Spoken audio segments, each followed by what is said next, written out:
Chapter 236. In an instant, Huai Shi's movements changed from sluggish to nimble. It was as if he had transformed into a fish and merged into the sea. He swam in the air as if he was flying. He dodged the white horse's attack at the last moment and smiled at the prince. Then, with the help of the turbulent undercurrent in the sea, the axe fell without any delay. Swift as the wind. In the special seats, the representative of the Theravada Tantra stopped in shock. That is, well, what's wrong? The representative next to him asked, Did you see anything? No, nothing, I was mistaken. The representative shook his head slowly, and the doubts in his heart gradually dissipated.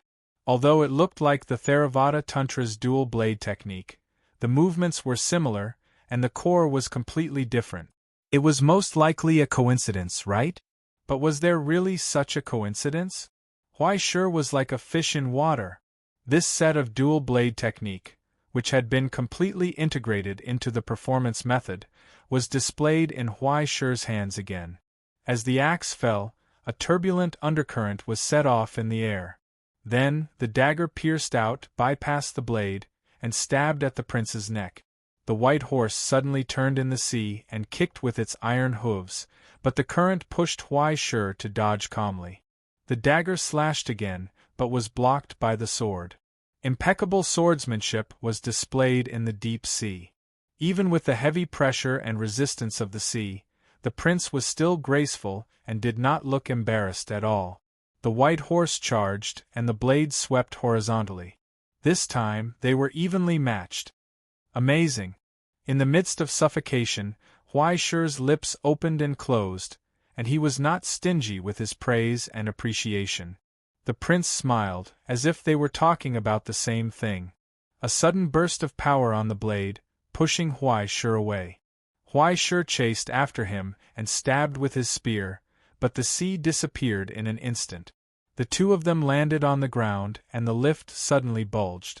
The stage turned into an ominous grayish-black color.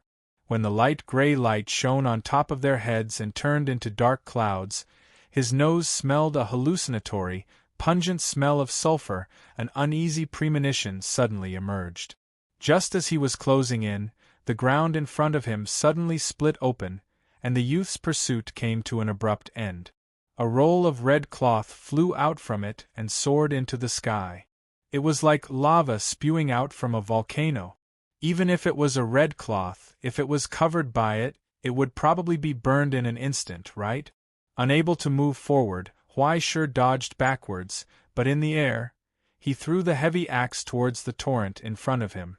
A shrill whistle broke through the air. The blade of the axe spiraled into the lava and tore through the red cloth. It was burned red, and with a raging fire, it spiraled towards the prince's face. The prince dodged sideways, allowing the axe to fly past his ear. Then, a chain flew over and tied itself to the handle of the axe. Huai Shi suddenly tugged at it. The blade of the axe came back. Amidst the loud clanging of metal, a cut appeared on the prince's cheek. He no longer looked elegant, but his expression became more dignified and dignified. The white horse neighed angrily, bypassing the flying lava and galloping towards Huai Shi. Blade pierce. Bang! The spear and the blade collided in the air. Huai Shi retreated, but his movements suddenly stagnated. His sleeve was bitten by the white horse. Could it be like this? The blade of the sword was already chopping towards his arm. At the last moment, Huai Shi summoned the sacrificial knife and held it upside down to block, but the blade of the sword wandered over the blade. In the end, it left a bone-deep wound on Huai Shi's elbow. The white horse and Huai Shi crossed each other and landed on the ground. The volcano had disappeared without a trace. In the dramatic change of scenery, the two were already standing at the top of the cathedral. Their feet stepped on the towering flying buttresses, and behind them was the tower that pointed to the sky like a sharp blade. The white horse nimbly turned around at the top of the cathedral. The prince on the horse stared at the youth in the distance and grinned. "You're really powerful, Huai Shi." "Same to you." Huai Shi twisted his neck and applied a silver blood potion to the wound on his elbow. He looked up and asked, You seem to be having a hard time holding back. Your Highness, do you have any other moves? That's right. The prince nodded. So, you're going easy on me? Huaishur couldn't help but laugh. I thought going all out was respecting my opponent. It's really a joy to have an opponent like you, Huaishur. The prince on the white horse smiled and seemed regretful. Although it's a bit too much to say this, I just don't want this battle to end too quickly. If it's only to this extent, the battle will end soon, Your Highness. The flames of mountain ghost rose from the youth's body. The strength of Yu's steps erupted, and the footprints were deeply imprinted on the stone carvings of the cathedral. The youth moved forward and grinned. He said word by word, "I'm very powerful." Is that so?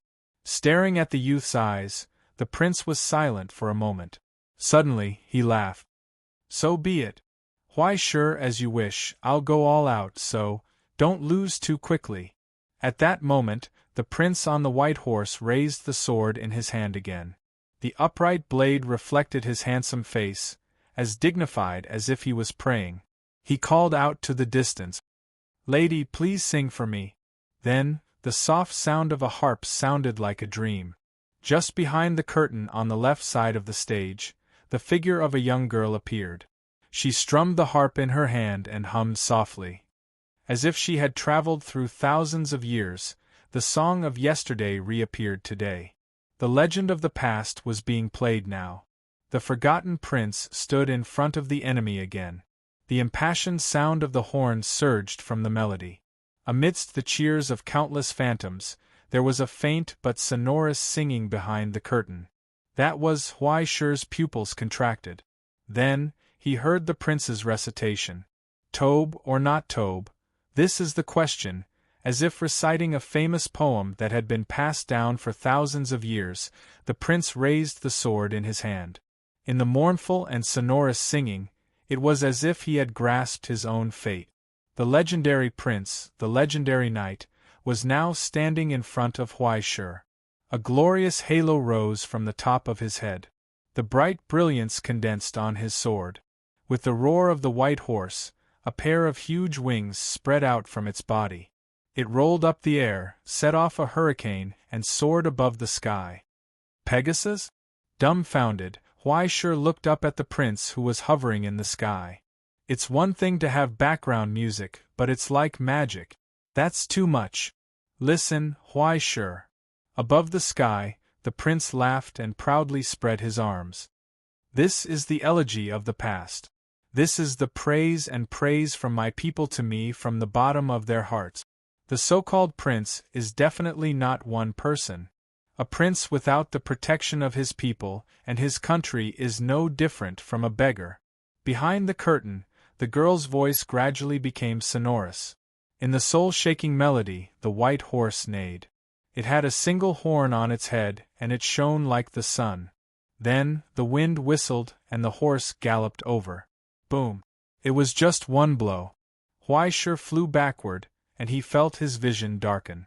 The sound of the horse's hooves gradually approached. The white horse stepped on the air, and it made a roar like the sound of a drum. The singing behind the curtain rose to the peak again. The cold female voice burst upward, and the incredible high-pitched voice turned into a lament and struggle against fate. The chorus of countless people sounded. The light on the prince's sword was blazing. Cut down. Huaishur retreated again, but she felt her arms go numb. She was sent flying back several meters, and she spat out a mouthful of blood. She was dumbfounded. He propped himself up with the spear. He stared at the prince in the distance who was waiting for the exhausted prince, but he felt powerless from the bottom of his heart. It was just that it had grown a pair of wings. It was just that it was a little stronger. It was just that it could emit light, but it made people feel powerless. It was as if there were thousands of people following behind him. The prince stood in his own kingdom, on his own stage. Tens of thousands of people sang about his achievements and majesty, fairness and wisdom, gentleness and decisiveness. The legend really came here, in this song. BGM, I have it too. Huaishur pulled out his axe and waved it. The illusory sound of a cello sounded from behind the curtain behind him. It was so low, but the prince immediately drew his sword and slashed again. The roaring symphony crushed the lonely sound of the cello. Huaishur staggered back. No, Huaishur, no. The prince looked down at his embarrassed opponent and was unhappy with his naivety. If you're always alone, you can't always win. If you're always alone, you don't deserve to be a prince. Is this how you came to challenge me? Huaishur coughed violently and gasped. To be honest, I didn't think so much. I should have brought a player. Think about it, young man. Think about it carefully. Isn't this stage the time to show your bearing? The prince spurred his white horse forward and scolded angrily. But where is the kingdom you're fighting for? Where are the people you're protecting? Huaishur, if you're so shallow, you're bound to lose. Wasn't the story of the prince like this? He wouldn't be a king. He wouldn't hide in the castle and sit on the chair farthest away from people. The prince rode a white horse and walked among his own country. He was always young, always bright. He was like the most gentle dream. It was because of this that he was loved by countless people. It was because of this that many hopes and expectations could be placed on him. He was always righteous, always gentle, always carrying the expectations of the people. He was always victorious, valiant, and would never disappoint. That was why he was always victorious. That was why he shone like a star. I'm sorry, Your Highness. Huaishur stared at his bright appearance and sighed enviously. Not everyone can be like you. That kind of thing, I've never had it, right? At the end of the day, a prince. At best, I can only follow old Lu and play the role of a cowherd. I can only be a follower, be splashed with wine and laughed at, and become a meme pack.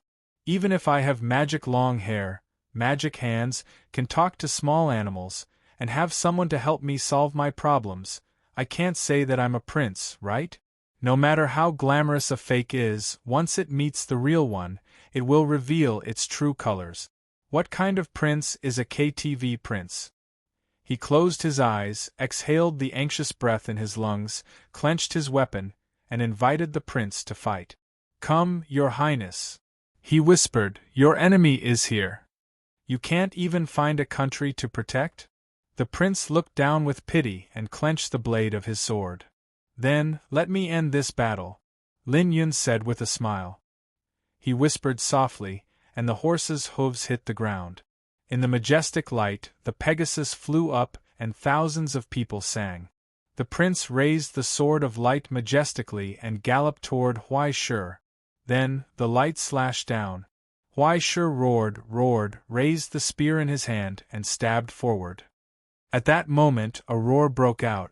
A hurricane swept through. The tip of the spear and the blade of the sword collided. He actually blocked it? Huaishur widened his eyes in disbelief. Silly boy. The crow's sigh sounded in his ears. Look behind you. Then, in the dead silence, everyone heard, behind Huaishur, at the end of the stage, behind the empty curtain, there was the sound of a door being pushed open. Are you playing the organ? An old and elegant voice sounded. It just so happens that I learned a little. Then, the stool was pulled out. The musician took his seat. Faint noise and chaos followed closely, and there were disorderly and low footsteps constantly sounded from behind the door, walking into the theater, as if the audience was entering. Bent old people and women led thin and weak children, with the smell of wind and sand, came here from the forgotten story, looking at the audience uneasily. Finally, they sat in the choir chairs. Then, the sailors, who were telling each other bad jokes, came in. The captain, who had a pipe in his mouth, walked at the front, picked up the trombone in front of the chair, and ordered, "You guys go and beat the drums. If you don't know how to play, just follow along and shout twice." The sailors took their positions, and then one figure after another came out from behind the door, and went to their seat. They picked up the instruments in front of them with some difficulty, not knowing how to use them. In the blink of an eye, countless figures had occupied the performance seats behind the curtain. The characters from the story reappeared on this incredible stage, raising their instruments for their savior. In the end, there was the sound of soft footsteps coming forward, and a slender figure stood at the front. The captain took off his pipe and seemed to be surprised. "Little girl, are you here to sing?" "Yes." The girl, who had not laughed for a long time, raised her head and looked at the stage. Across the thin curtain, she asked softly, "Can we start again, Mr. Huaisher?" Any time." After a short silence, Huaisher nodded slowly, holding back the joy and gratitude in his heart, and his eyes were red. When he looked up at the prince who had been waiting for a long time, he smiled. "Do you see?" "Your Highness." Huaisher raised the weapon in his hand again. "My people have come to me, my country is here." Chapter 237. At this moment, on the stage, the prince, who was waiting silently, quietly stared at the boy not far away. Suddenly, he showed a happy smile. "Very good, Huaisher." He clenched the reins and sword and nodded approvingly. "You are indeed a worthy opponent. I have to admit that the great popularity gathered on you is really the crown of glory. It is really enviable." "So?" Huaisher smiled and asked, "Do you want to admit defeat? If you do, you will lose half the battle." The prince was stunned for a moment, then he laughed and slowly raised his sword. "I will do my best to defeat you and end tonight's duel. Huaisher, no matter which one of us wins, we can inherit this stage." "Then bring it on." Huaisher grinned and hooked his finger at the prince on the white horse.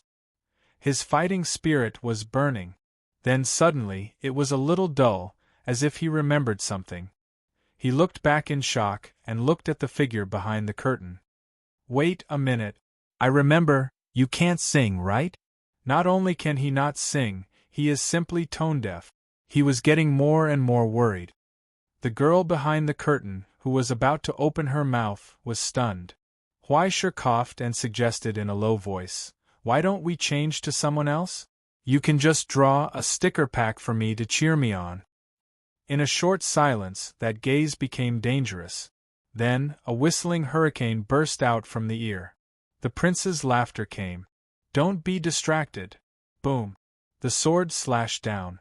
Pure light burned and shot out from the blade of the sword. It was as if it could split the heavens and earth as it slashed in Huaisher's direction. Huaisher dodged pathetically in the midst of the hurricane. She was thrown into the air. But there was no sound behind the curtain. When the lead singer did not speak, the whole concert group was silent. I was wrong. Under the dazed eyes of the audience, Huaisher fell to the ground awkwardly. He had no time to fight back. He put his palms together and begged the girl behind the curtain for mercy. "I'm really sorry. I'm not a good person. My character is bad. Please don't lower yourself to my level, okay? Big brother, where did you find your ex-girlfriend to get back together from?" Countless audience members booed angrily. "I was just fired up and didn't even feel touched for a while, and King did this to me. Can't you just fight properly?" For a moment, a lot of angry trash and bottles were thrown onto the stage. Boos could be heard everywhere. Both inside and outside the stadium, all the passionate supporters wanted to throw a negative comment at Huaisher's face, or simply cheer loudly for the prince who was chasing after Huaisher. "That's right, chop his face. I've disliked him for a long time. Come on, horse." Yes, kick between his legs. Even in the choir seats, the sailors who were playing trombones and other musical instruments were cheering loudly, hoping that this ignorant bastard would suffer more misfortune. Until the crisp sound of fingers snapping burst out from behind the curtain. Fine sounds spread out from his slender fingertips, like iron, suppressing all other noises. As the heavy book flipped open in midair, a hoarse humming sound rang out like smoke. Wemdergras Wurftlungen, Ines Freundesfreundsinn? The singing was not the sound of nature. Even though the voice was pleasant, it was not covered by all the noise on the noisy stage. Instead, it gradually spread. Like a soft question, it echoed in everyone's ears. Who can be a loyal friend and offer noble friendship? Who can get happy love, come and get together with everyone, the spiraling voice spread out inextricably.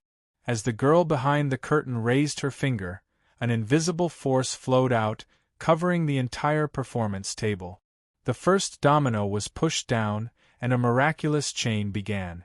Immediately after, there was the high-pitched sound of trombones bursting out, and the melody of the violin turned into a river, flowing quietly. But with the convergence of countless small rivers, it evolved into a shocking wave. The sound of the iron drum burst out like the earthquake of the earth. From the intertwined melody, the voices of the old and the immature sounded, blending into the low chorus. Only by sincerely loving each other can you find a confidant. If you don't have this kind of heart, you can only let him cry. The singing was in response to the question from Huai Shi.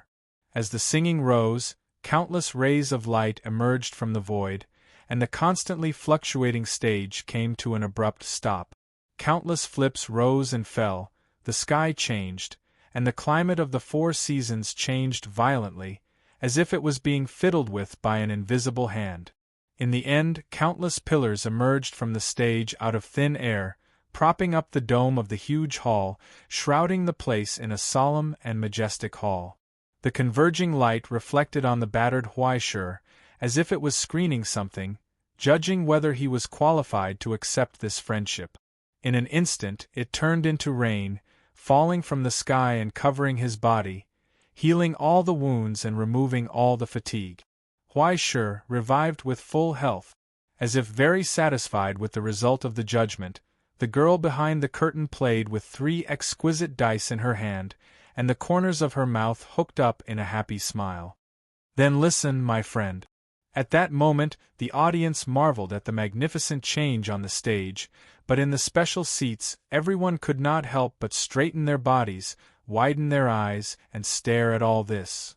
This is, soon after, a symphonic roar burst forth from the girl's command. Like an ocean of light that devoured everything, the melody turned into a mighty torrent that swept across, intimidating every single soul and unifying every single stray thought. After eliminating all disputes and worries, all disagreements were completely eliminated. Many as one. That was a soul-stirring chorus that sounded like the crashing of a stormy sea. In the grand melody of the organ, all the members at the performance table opened their mouths and sang in unison, Freude, Schöner Götterfunkentochter aus Elysium. Indescribable joy burst forth from this melody, rising above the heavens and earth, turning into the only melody in this world. This was the one and only ode to joy. The Creator. In the special seats, the representative of the Astronomical Association finally woke up from his shock and blurted out in disbelief, "That's a creator." A creator had graced this hell with his presence. Standing at the peak of countless scholars and mortals, he was able to revise the laws of reality and set new rules out of thin air. With a wave of his hand, he could turn hell into a paradise. But now, the Creator, who was as noble as phoenix feathers and unicorn horns in the world, had suddenly appeared here, controlling the melody of miracles and singing for an unknown young boy? Who was it? This should be the source code of the Roman genealogy, but when did such a mysterious existence appear in the Roman genealogy? Could it be that in addition to the 4 creators living in seclusion in the church, there were new creators born in these years? But who was it? Such a young woman shouldn't be unknown to the public. Countless astonished gazes were exchanged. Some were astonished, some were shocked, and some were at a loss. In the end, they all turned into numbness, feeling that they had fallen into a pile of lemons. Why? Such a thick golden thigh appeared just like that? This bastard's background was actually so deep? Wait, in other words, that guy was really not a freak from the looming hall? The expression of the 7 Stars Group's representative changed drastically as he stared at the representative of the Astronomical Association. Department head Liu looked over blankly, but with a glance, the 7 Stars representative felt like he had fallen into an ice cave. Yes, an ascender with the support of the Roman genealogy appeared in the Asian rookie competition. There must be some shady deal behind this. although he had long suspected the identity of that little brat, if he were to expose him. The bastard from the looming hall is too much. The 7 stars representative instantly realized. He slapped his knee and shouted angrily. He knows that he can't win the competition with his weak background, so he actually wants to collude with other genealogies and borrow external forces. It's simply shameless. A shattering sound came from behind.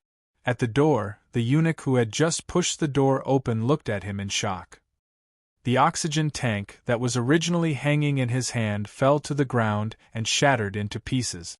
You, pointing at him with a trembling finger, the eunuch's face turned from red to green, then from green to red. After changing several times, he suddenly raised his head and spat out a mouthful of old blood. He fell on his back. "Oh my God! Someone come quickly!" The big cousin gloated and shouted. The eunuch spat out blood again. Then, his voice was swallowed by the mighty and rumbling melody. No one cared. Such generous joy turned into a torrential rain, swallowing everything along with the melody. On the stage, Huaishur roared. The blade of the axe slashed down and collided with the prince's long sword.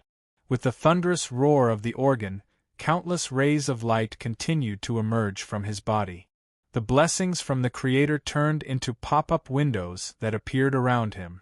Bear's tenacity, ox's strength, cat's elegance, dark vision, eagle's dignity, owl's wisdom, arrow protection, deflecting force field, pure technique, a stable confidence, weapon extension, heroic spirit possession, a snake's agility. The powerful blessings from the border's dark net continued to flash. Every moment, every second, countless buffs fell from the sky, layer upon layer. In the end, his surroundings almost turned into a sea of overlapping pop-up windows that endlessly increased his strength.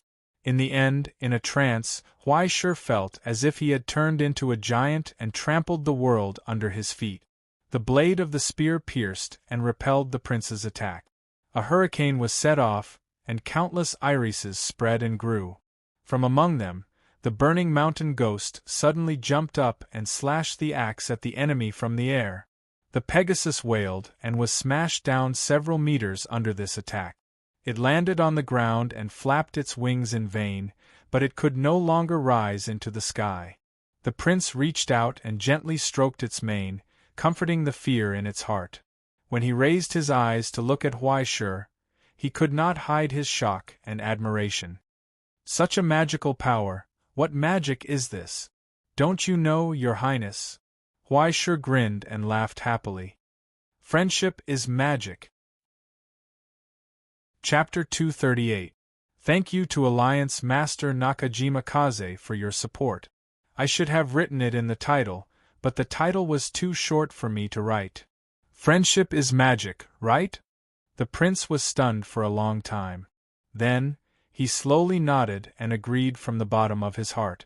Well said. This actually made Huaishur, who had stolen lines from children's cartoons, feel apologetic. He didn't refuse the precious time Huaishur gave him to breathe. The prince calmly adjusted his posture and raised his head again as his people sang. His face was glowing. This kind of battle is really delightful. Huaishur, why didn't we get to know each other earlier? He sighed wistfully. A little earlier, a long, long time ago. If only we could have gotten to know each other on that land, gotten to know each other and explored together. How good would that have been? Although I am very grateful for your Highness' deep friendship, shouldn't these words be better said by a girl? Huaishur shrugged. Don't look at me like this. I'm actually quite a good teammate. That's really a pity. The prince laughed softly. The white horse let out a long neigh. Its iron hooves slammed against the ground, and it spat out a line of blazing breath.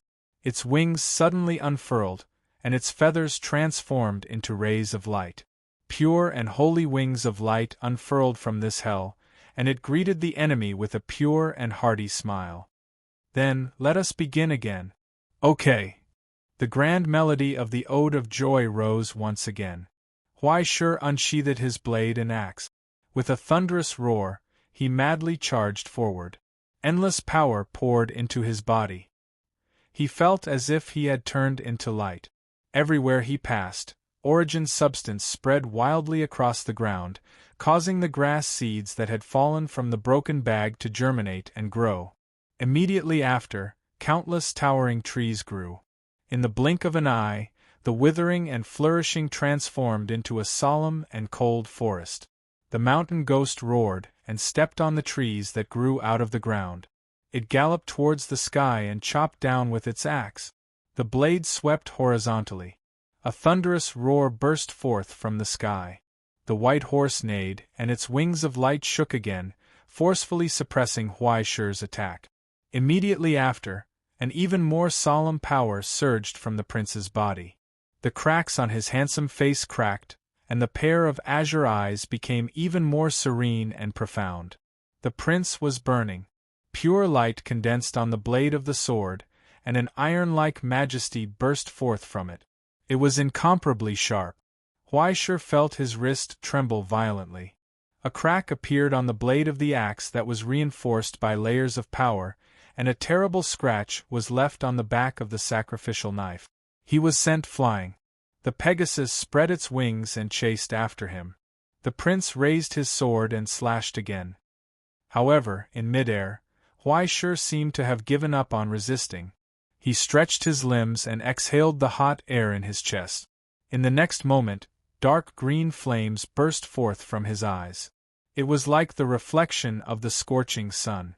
Phantoms broke free from the body, each holding a knife and an axe, and faced the incoming prince.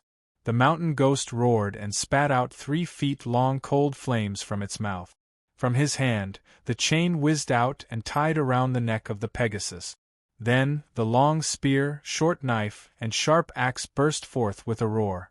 The low echoes turned into a rhythm, overlapping in one place, perfectly blending into the climax of the Ode of Joy. Accord! With the support given by Lily, Huaishi could now release a move like the Xiang dragon after a little preparation. It was unstoppable. The white horse neighed tragically. A crack appeared on its neck, and blood spurted out. The prince's sword was suddenly shaken by Huaishi's slash, and the tip of the sword flew horizontally and fell to the ground. It was broken. The white horse spread its wings and stopped in the sky. The prince raised his sword in astonishment and stared at the broken sword. Soon, a trace of admiration appeared on his face. With this strike, I will repay you for your amazing skills, Huaishi, my challenger. In the sky above the stage, he stared at the falling young man. He slowly raised the sword in his hand and declared loudly, "With all my soul dedicated to this sword, virtue will exist with my legend." In the impassioned chorus, in the praises of the people and the expectations of the young girls, a pillar of light rose from the sword. The light was like a flame, wrapping around the broken blade and rising upwards like a banner of light. It soared into the sky, leaving behind a slender trail that was engraved in everyone's eyes. The mighty sound of the horn burst forth, announcing the prince's bravery and strength to the world, praising the divine power and valiance of the sword. Great spirit of the gods, with this sword as the proof. The prince shouted, and the banner of light was raised high. Virtue and hope burst forth with endless light, and the pure and dazzling light occupied the only main axis between heaven and earth. With the prince's loud declaration, the huge burning sword of light slashed down. The mighty long night ends here. It was the torrent of light that burst out from the blade of the sword. It moved forward in a straight line and would rather break than bend. With an indomitable aura, it destroyed all obstacles in its way as easily as crushing dry weeds and smashing rotten wood. This bearing was the embodiment of virtue and integrity from the heart, and this power was where the nobility was. Just by watching, one could understand the hope that figure had placed on it.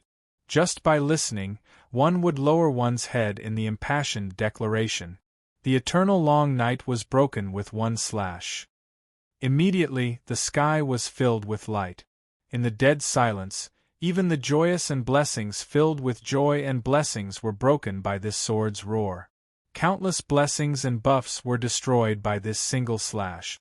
The majestic dense forest fell apart under the illumination of the light, and the forest was broken in half. All darkness was purified. The long night ended here. Dawn arrived. This was a natural counter to the power of darkness. There were no blind spots or gaps in this terrifying attack, tearing apart all darkness and announcing the arrival of light. When the rising smoke and ashes gradually dissipated in the wind blew away the smoke and ashes that had been burned out. Behind the layers of broken barriers, Huai Shi's thin figure slowly raised her head. A cracking sound came from her broken face, as if she was about to completely fall apart. Countless strands of dark origin substance began to slowly dissipate from his body. The transformation between life and death, so that's how it is? Huai Shi's lips opened and closed, and the fragments peeled off from his face. As the corners of his mouth curled up, he revealed a smile of understanding. So that's how it is. From his naked upper body, in the crack on his chest, the fire that was gradually extinguished was replaced by a new flame that rose up once again. Where his blood dripped, a withered yellow grass gradually grew out from the crack in the stage. Illusory dew dripped down, landing on Huai Shi's broken palm. Thus, in an instant, the crack on his palm gradually healed. This was the true power and miracle of the mountain ghost's sacred mark. It wasn't assimilating death, but rather embracing death. It wasn't stealing life force, but rather coexisting. It was different from the Ein Soul, which constantly absorbed negative origin substances to bring itself closer to death. This life that was obtained through self-destruction pursued a form that was closest to the essence of life. After discarding all of the meaningless burdens, the pure flow of life force was realized. It was like water, rising from high to low, from many to few. Through this borrowing and repayment, an inconceivable miracle could be created in a short period of time that couldn't even be described as a single thought. It was like a small amount of money flowing in before the account was closed after all the numbers in the account were deducted. Even if it was only 0.0001 RMB, it was still an important indicator to distinguish between something that existed and something that didn't. Even if the massive body and lush leaves on the surface were burned to the ground, as long as there was a line of roots, life could continue. It could grow again, germinate, survive the long winter, and welcome the grand opening. It wasn't until all of the origin substances had evaporated that Huai Shi comprehended the essence of the sacred mark's transformation. If it weren't for this sword, he didn't know how long it would have taken him to personally experience the mountain ghost's transformation and growth. Now, all he had to do was rely on the remaining grass under his feet. Huai Shi took a detour from the borders of death and returned. Under Lily's endless rain of light, his countless wounds slowly healed. He took a step forward, feeling as if his old body had been peeled off. He had been reborn.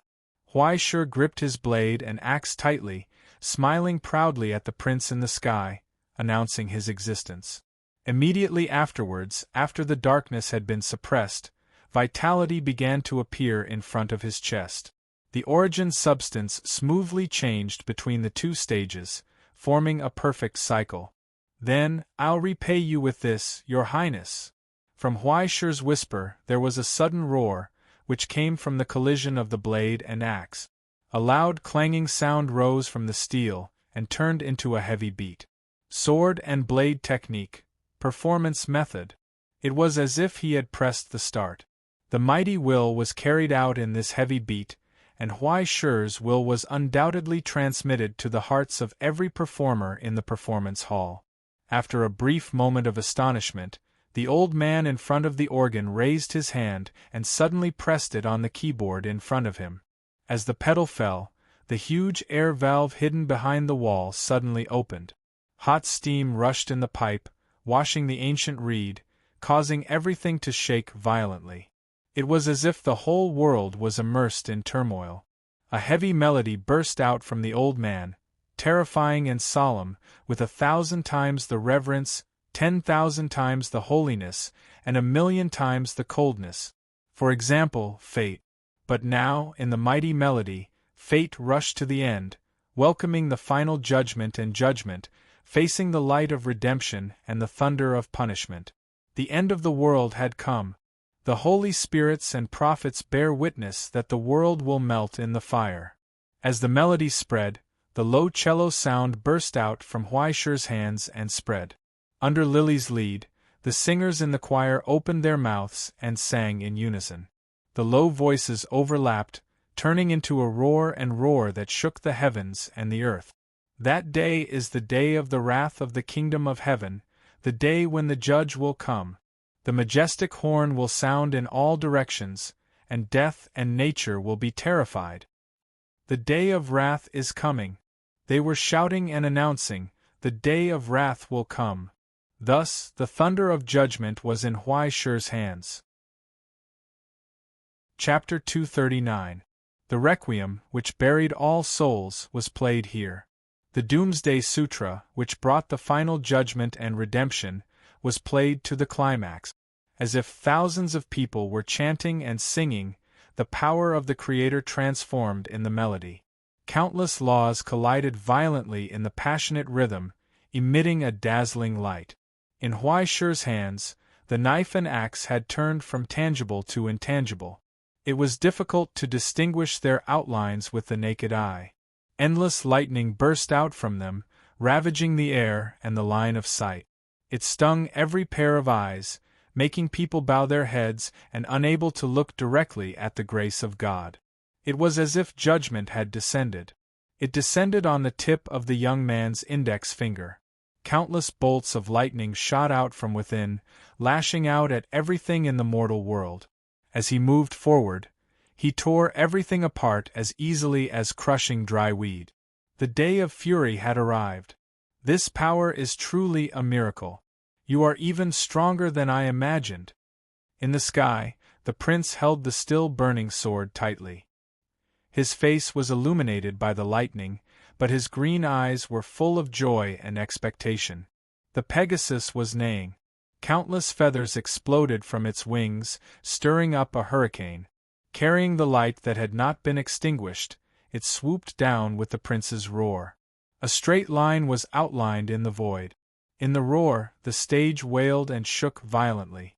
Lightning and light collided, illuminating the faces of the two. The same excited smile. Huaishi took a deep breath and roared. Lightning swept out, smashing apart the sword that was descending from the sky. She raised her blade and slashed down. Bang! A shield with a lion's head appeared on the prince's arm, resisting the impact of the lightning. Even in the wandering lightning, strands of golden hair were burned to ashes. You don't mind, do you? Behind the shield, the prince laughed. I thought I wouldn't need it. If I knew, I would have brought a spear. I should be the one saying that. Huaishi stared into the prince's eyes and raised his eyebrows slightly. After all, it looks expensive. Boom! The drummer exerted his strength. From a close distance, the blade suddenly trembled and once again cut inwards to a depth of 2 fingers. A crack appeared on the relief sculpture of the lion head.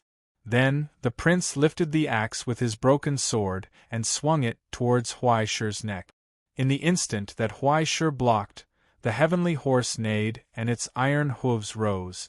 But soon after, with a flash of lightning, it was sent flying backwards with a wail. The wings were broken. Thunderbolts, which were like divine punishment, lashed its body.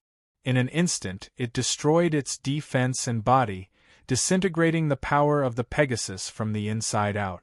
Heavy injuries. The feathers of light fell to the ground and melted.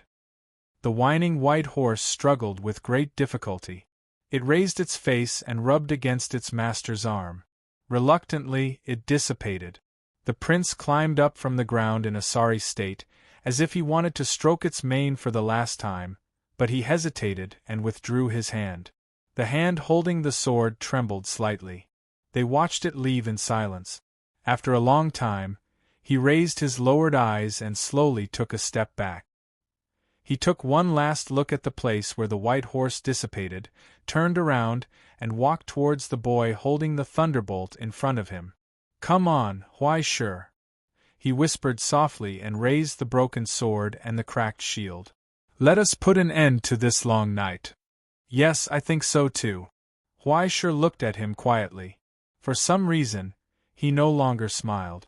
He just clenched the thunderbolt and the weapon in his hand tightly and let them burn his palms and arms with a sizzling sound. Soon. He took a step forward and whispered softly, "Soon I will free you from this nightmare." At that moment, the roars of the prince and the mountain ghost rang out. On the stage that was riddled with holes. In the wail of the falling sky burning, thunder and light collided with a roar. There was no more opportunity for change, no more time for hypocrisy, and no space to retreat or dodge. In the collision of the mighty song and the melody, light and thunder erupted from their hands. The sword, the axe, and the shield set off a loud roar. In the pure power and speed, they showed their ferocity and dignity. Slash, block, pierce, and attack again, the battle was presented here in the most barbaric and direct way. With the roar and roar, the fragments of the sword and the knife flew. The shield fell apart. Huai Shi roared, suppressing the darkness in front of him and the pain in his soul. The axe fell. Bang! The sword fell out of his hand and flew backward. But the prince did not panic. Instead, he clenched his fists and stood still in his dizziness. He took a step back and forced himself to straighten his body. Then, he used all his strength to launch a final attack on the opponent in front of him. Only a hair's breadth away. Under the restraint of the chains, the broken iron fist left an unreachable distance from Huai Shi's face. Huai Shi stepped forward. He crashed into him. The sacrificial knife pierced the prince's chest and came out from his back. Then, the mighty sound of the bell burst out from the sky. In the roar, the mighty announcement spread in all directions. Behind the curtain, the girl's sad song came to an abrupt end. Under the witness of all the audience, in front of countless pairs of shocked and sorrowful eyes. The victory and defeat had been decided. "It's over, Your Highness," Huai Shi whispered in the prince's ear. "The long tour and adventure has come to an end." He said, "You can rest now, is that so?" The prince laughed hoarsely. "We've just met and it's time to say goodbye." "What a pity." He fell awkwardly. Huai Shi supported him and leaned him on the broken platform. He wanted to say something, but he felt his hand being held tightly. The pale hand was stained with sticky blood. The once handsome prince held the wrist of the young man in front of him. His eyes were still as gentle as before. "Congratulations, Huai Shi. You've defeated me. From now on you're the new prince." He gasped and asked softly, "But what kind of prince do you want to be?" "To be honest, I haven't thought about it yet." After a long silence, Huai Shi scratched his head and didn't know how to answer, "But I think, since I'm so happy, I'll be the happy prince, right?" For some reason, the prince couldn't help but laugh out loud. He coughed violently. "Haha, it sounds, ahem, very unreliable. Yeah, I also think I'm unreliable." Huai Shi sighed. "How can a shameless guy like me be qualified to be a prince? If I'm reduced to being a prostitute and working in a KTV in the future, will you think I'm unreasonable? At that time, will you still treat us monsters as equals?" "Maybe." Huai Shi shook his head self-deprecatingly. "Maybe, no one will like me at that time. You see, no matter how popular I am, the popularity will eventually pass. When I'm no longer popular, I may really have to rely on everyone to feed me." "Then, will you save the innocent people?" The prince coughed and looked at his face. "Will you uphold justice and help those who ask you for help?" "It's hard to say." Huai Shi smiled bitterly. "After all, sometimes I don't have a good life. If I want to help others, I have to take care of myself first, right?" But his hand was held tightly by the prince, so tightly, as if he was afraid that he would run away and disappear. In a daze, the prince spoke in a hoarse voice. His eyes were full of hope. "Then, will you still be a hero?" "Of course." Huai Shi nodded seriously. A person should have some goals, right? That's good. That's great. As if his wish had been fulfilled, the prince whispered softly. His smile was as if he had been released. Don't walk into that good night peacefully. Huai Shi, don't be like us. A cold iron block was stuffed into Huai Shi's hand. Using the last of his strength, regardless of the boy's astonishment, he placed his broken sword between his 5 fingers, so that he could hold it tightly and not loosen it. This was the last inheritance. Farewell. He bowed his head and said goodbye to the boy. Your Highness, Huai Shi was stunned in place. In the gradually dissipating sound of the bell, the former prince smiled and gradually turned into light, rising into the sky, blending into the beautiful neon lights in the amusement park. He disappeared. At that moment, an illusory light appeared on top of Huai Shi's head, outlining a gorgeous crown, solemn and noble. From the audience, including Kitten, countless leaders of Yamatai City stood up, bowed their heads to the new prince, and bowed to him. From today onwards, he was the new prince. Following another announcement of the bell, all of the audience gradually dissipated, returning to their original positions. As they left, streaks of pure origin substance floated in the air, condensing into tiny crystals that looked like precious gems. The large golden amber was a gift from the Happy Heart frame, the large black gems were left behind by the leaders of the large groups, and the countless fine crystals were the origin substances left behind by the ascendants. Then, all of them fell into Kitten's pocket. A perfect performance, a perfect ending. Huai Shi, you've done something only you can do. Kitten lowered his head to look at the countless origin substance crystals in his pocket, finally letting out a sigh of relief. Otherwise, who knows how long it would take to gather all of the joy and sorrow left behind by the audience. So, all of this was planned by you? Huai Shi raised his head to look at him, not knowing if he should be angry or grateful. You planned all of this so that I could participate in this stage play? This is also the will of the park. Kitten calmly replied. I believe that the prince will also agree with my decision. Come to my office later, I'll be waiting for you there.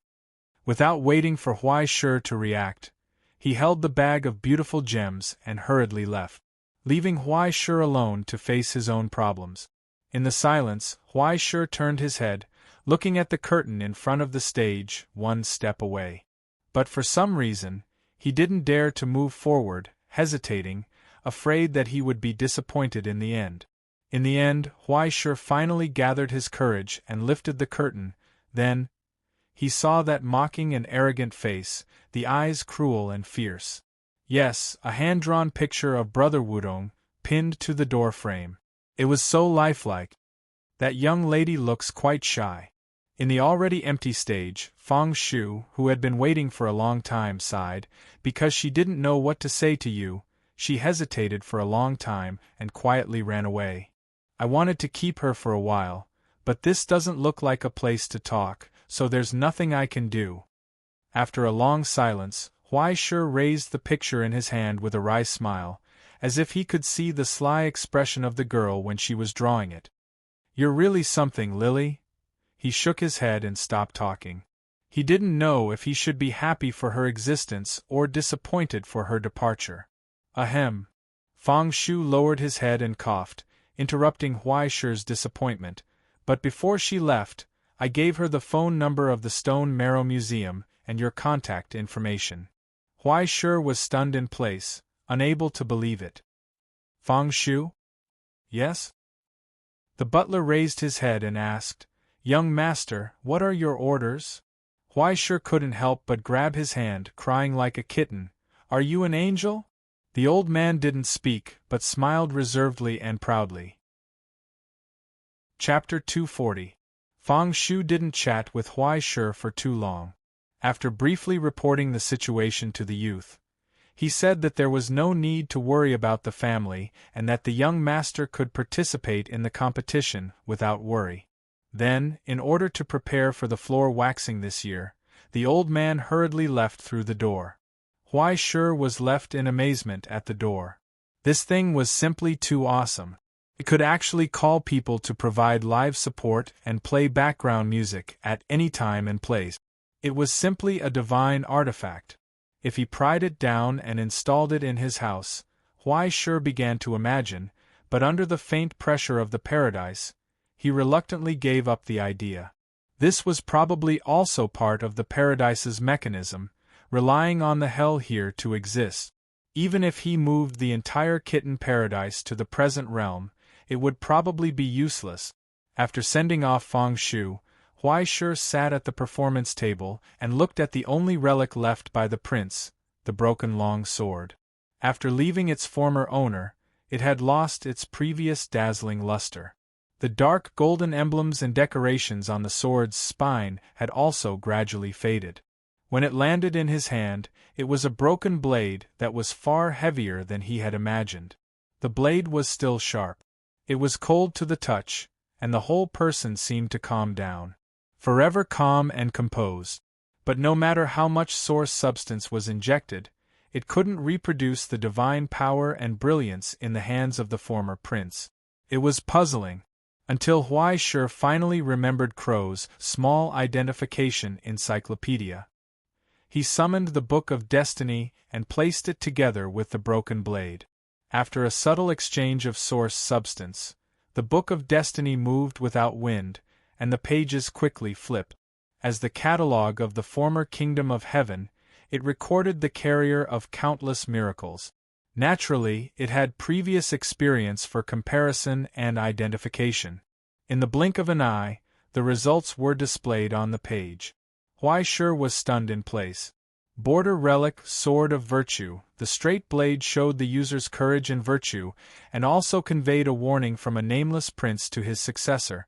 My heart is like a sword, and I would rather break than bend.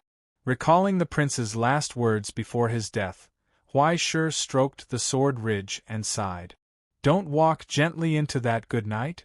Don't walk gently into that good night. Old age should burn and roar at sunset. Roar, roar, and berate the light for retreating, berate the light for fading away. Recalling the poem that he had vaguely read, Huai Shi realized that this might be the last warning that the prince left for him, a lesson for the lost people. Even if fate is rough and the world is cold and indifferent, do not follow the call of the abyss and fall into the darkness, even if death is inevitable. Even if this place seemed to have a home, that's a little too serious. Huai Shi lowered his eyes and murmured softly, How afraid are you that I'll follow your old path? This was the gift that the prince left for his successor. At the last moment, he had used all his strength to forge the sword of virtue for Huai Shi. Although it looked damaged, it was incomparably sturdy. Even if Huai Shi used the fire of alchemy to constantly transform the origin substance in an attempt to repair it, the external origin substance could not fuse with the stubborn and proud body of the sword. Huai Shi's hand had just moved away when the steel that was used to repair it peeled off. In addition to its sharpness and sturdiness, the inside of the sword naturally formed a miracle similar to the stigmata.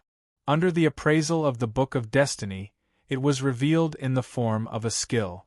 Engraved the contract of the white horse. The contract between the prince and the white horse. The righteous shall ride the white horse, and even the dark night cannot hide the noble color of morality. Sword of dawn. The light of dawn shines on the earth, and the long night of eternity breaks here. It can only be used after absorbing enough positive origin substance. The treasured sword, the white horse, and the terrifying sword skill that could be said to be invincible in his memory. The prince kept all of his most precious things and gave them to his successor. Why are you so kind, brother? It'll make people feel pressured.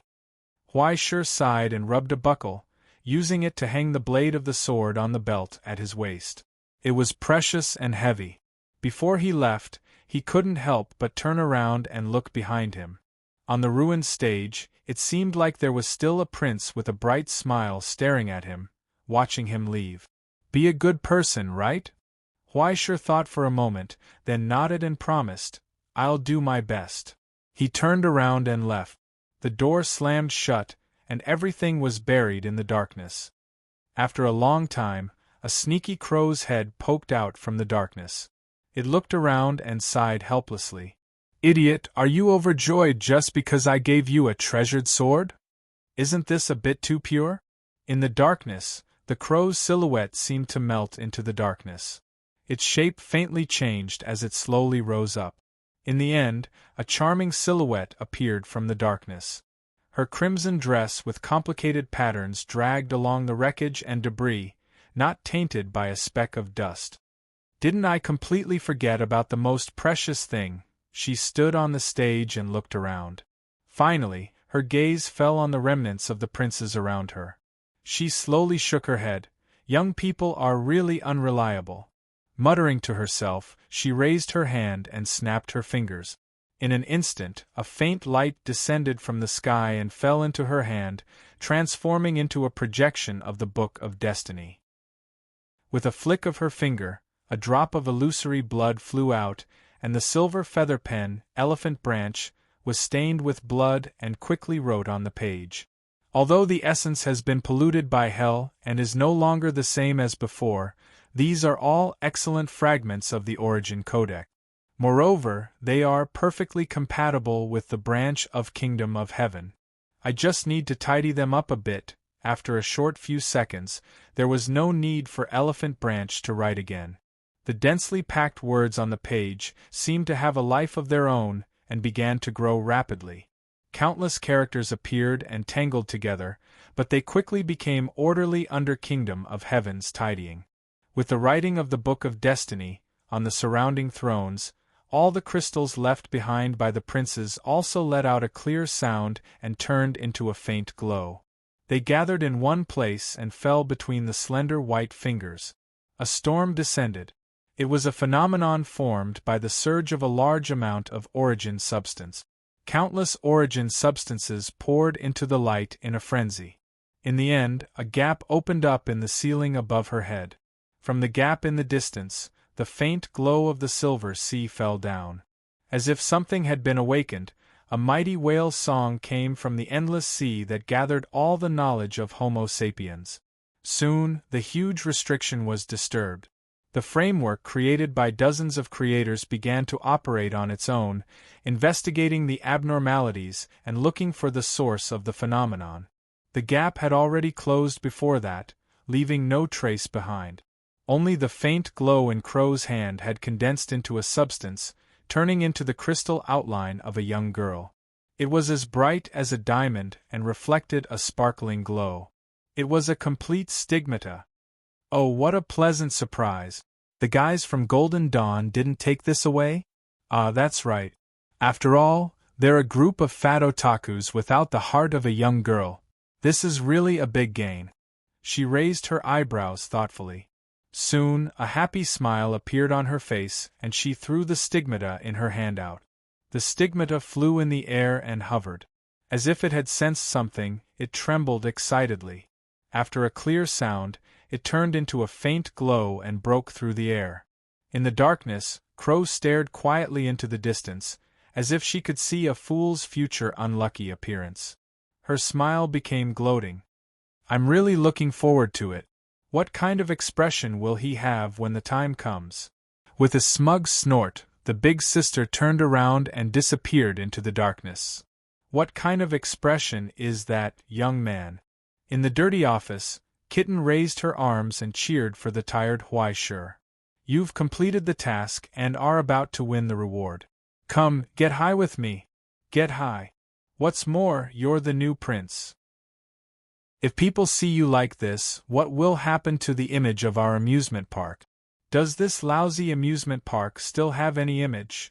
Huaishur sighed and pointed to the shining crown of light on his head. "Also, can you turn off this light for me? It's making my eyes hurt. This is manual. You have to adjust it yourself."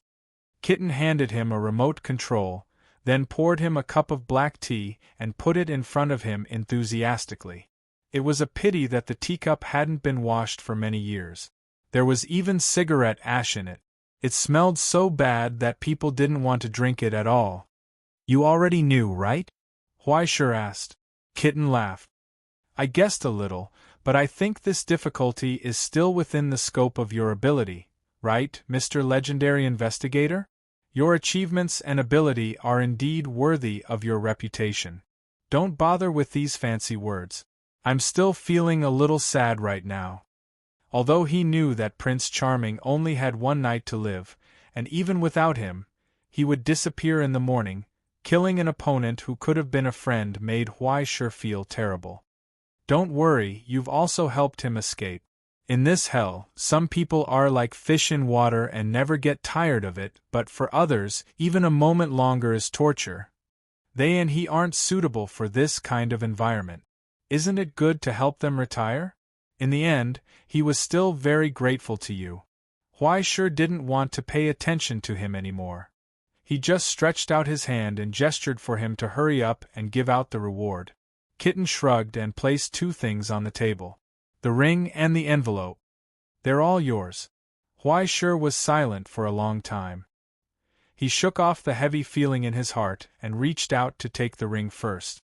Sensing his source substance, the gray color on the ring faded in an instant and turned into a gorgeous and resplendent golden color, which made people gasp in amazement. When the ring was worn on the 10 fingers of his left hand, it began to quickly extract Huai Shi's source substance, like a powerful water pump in a bottomless pit. In the blink of an eye, Huai Shi's massive stockpile of origin substance was almost completely drained. Immediately afterward, the mountain ghost's sacred mark that connected the soul and the body began to grow rapidly, evolving into a brand new structure that Huai Shi had never thought of before. It smoothly and naturally connected to the ring. It was like adding a new peripheral to a computer. Huai Shi didn't even have time to react. He didn't even need to install a drive. It directly connected perfectly. Wait a minute, this thing seemed to have the same origin as his sacred mark? In an instant, the ring had lost its shape and turned into a line of hot golden characters that merged into Huai Shi's index finger. It looked like a circle of tattoos. Immediately afterward, he could feel that after the ring had extracted so much source substance, it seemed to have opened a vague channel that led to a narrow and dark space. Nibelungen Ring, a name suddenly popped up in Huai Shi's mind. Chapter 241. Oh, this dazzling golden light. And such a smooth resonance, it's a perfect match for you. Small Cat sighed and said, "This is one of the only 3 army contracts in the game, and it's perfectly compatible with your stats. You don't even need to ask someone to modify it. Your luck is really good. Congratulations, congratulations." Huai Shi responded vaguely, but he did not respond. Huai Shi knew very little about the army contract. He had only vaguely heard some bits and pieces from Crow. This kind of strategic relic, that was crazily collected and stored by large organizations, was definitely not an ordinary item. Although he did not know the details, he was certain that this item was definitely related to the celestial genealogy. No, it seemed to be specially created to match his path of ascension from his long experience of being tricked by his teammates. He looked at the kitten in front of him suspiciously and felt that something was wrong. What's the situation? The kitten did not seem to notice and looked at him curiously. You look very pale. Do you want me to go to the kitchen and cook a bowl of noodles for? I forgot that you're a trainee chef. Pretend I didn't say anything. Huai Shi carefully sensed the ring in his hand. It was indeed a rather complicated border relic. The internal structure was layered and could not be understood. However, after extracting his own origin substance, it seemed as if something was being nurtured in the darkness within his body. But it needed a large amount of life force to make up for it. Of course, Huai Shi wouldn't use her own life to feed it. She was only thinking of finding a forest to nourish herself after she got out. But he felt that something was not right. This seemed to be a half-finished product, but it was indeed the most suitable equipment for him. There was no feeling of awkwardness or resistance at all. It was as if it had become a part of his body and resonated with his breathing. Did he make a mistake? Soon, Huai Shi stopped paying attention to this problem and looked at the last reward. Envelope. He carefully picked up the envelope. It felt ordinary, as if there was a card inside. The Book of Destiny sensed it and trembled slightly. After Huaishur carefully opened the envelope, he found that a badge fell out? Yes, it seems to be a work certificate from somewhere. There was also the logo of the Astronomical Society on the back. When Huaishur picked up the card and wanted to look at the front, a wisp of origin substance was sucked out of him. Immediately afterwards, a picture of his face appeared on the originally blank front. Ideal Nation. 14th Pilot Zone. Authorization Certificate. In addition to the photo, Huaishur's name slowly appeared below it, indicating that he had B-level access to most areas. Immediately after, the Book of Destiny trembled. As the pages of the book flipped, the letter A was erased, and the blue card turned pitch black. From plastic to iron, it was incomparably heavy. On the card, Huaishur's authority had also been upgraded from A level to S level. As the strand of origin substance returned, a set of coordinates appeared in Huaishur's mind. After a brief identification, he could not help but be dumbfounded. It was in the South Pole. Awesome! Huaishur looked at the chest card in his hand in astonishment. Why is it a chain quest? This is the prize. I can't do anything about it. The kitten scratched her face in embarrassment. Do you want to change it? If you want to change it, There's no need. Huaishur decisively put the card into his pocket and threw it into the Book of Destiny. I think this is pretty good. This thing was quite important to the Book of Destiny. If he missed it here, he was afraid that if he encountered a situation where he needed it in the future, he would regret it. Besides, he did not lack equipment now. The thing he did not lack the least was equipment. No matter what the kitten could take out, it would probably not be of much help to him. After comprehending the nature of the mountain ghost, Huaishur only lacked the patience. The enlightenment from the stigmata told him that at this stage, it was best for him to collect the life force of different plants. The quantity of each set did not matter, but the overall quantity was better. Especially the various hell plants, the more the better. The most important thing now was to get more flowers and plants back. What equipment did he need? Besides, even if he accepted this mission, could he force himself to do it? At most, he could just stay in Shanghai and not move. Huaishur thought in his heart. He sat where he was and looked at the kitten. The kitten looked over in confusion. Do you have anything else? It seemed to be asking, why are you still here after the reward was given out? That's it? Huaishur asked calmly. I risked my life to complete the death mission you gave me.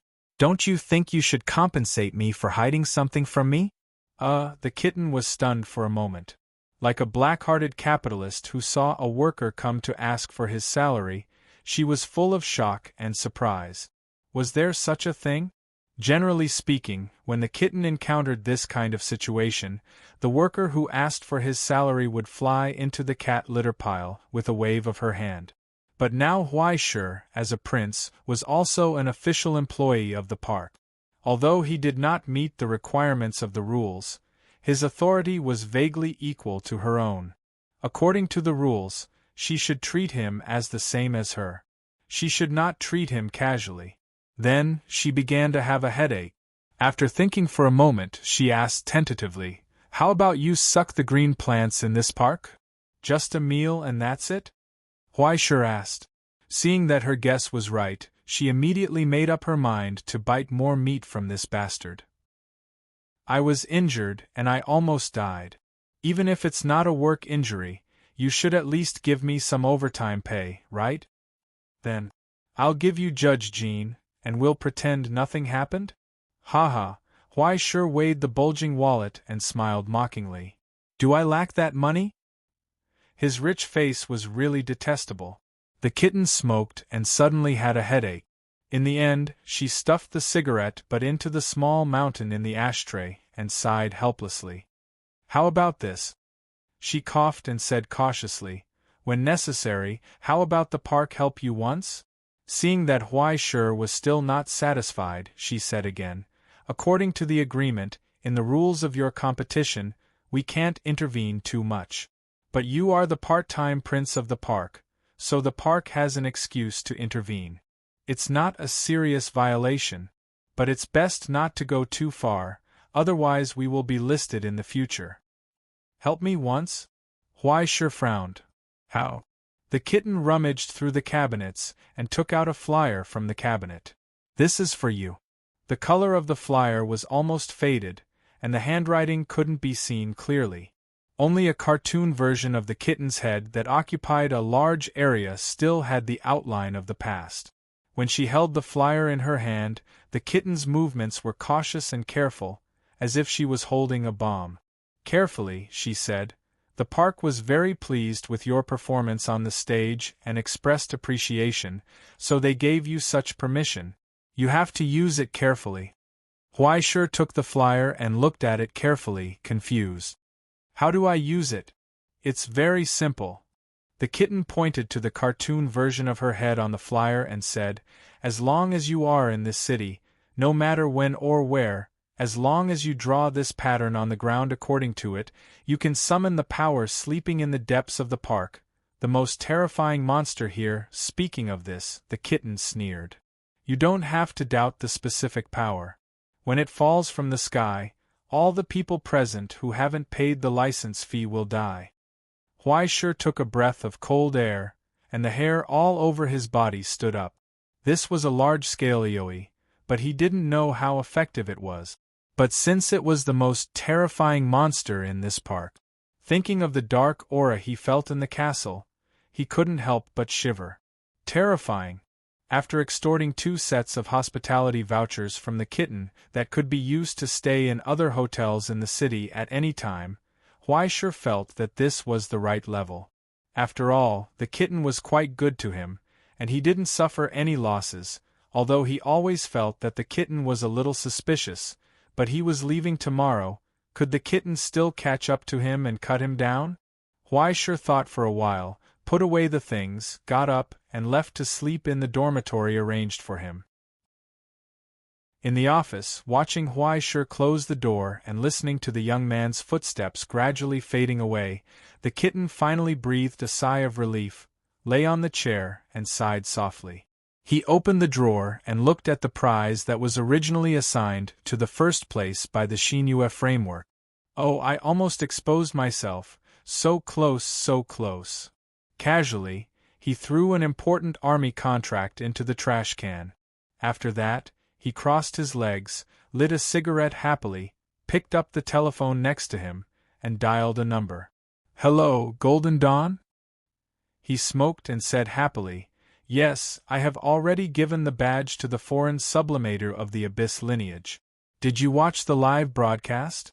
"Yes, that's it. Isn't it very powerful and domineering? Shouldn't you pay more? 3 times? Is the prince of our park worth 3 times? About 10 times, right? Okay, that's it. Transfer the money to my magic gold bank account later." After hanging up the phone, the kitten dialed another number, picked it up, and waited for it to be connected. "Hello, yesterday's delivery?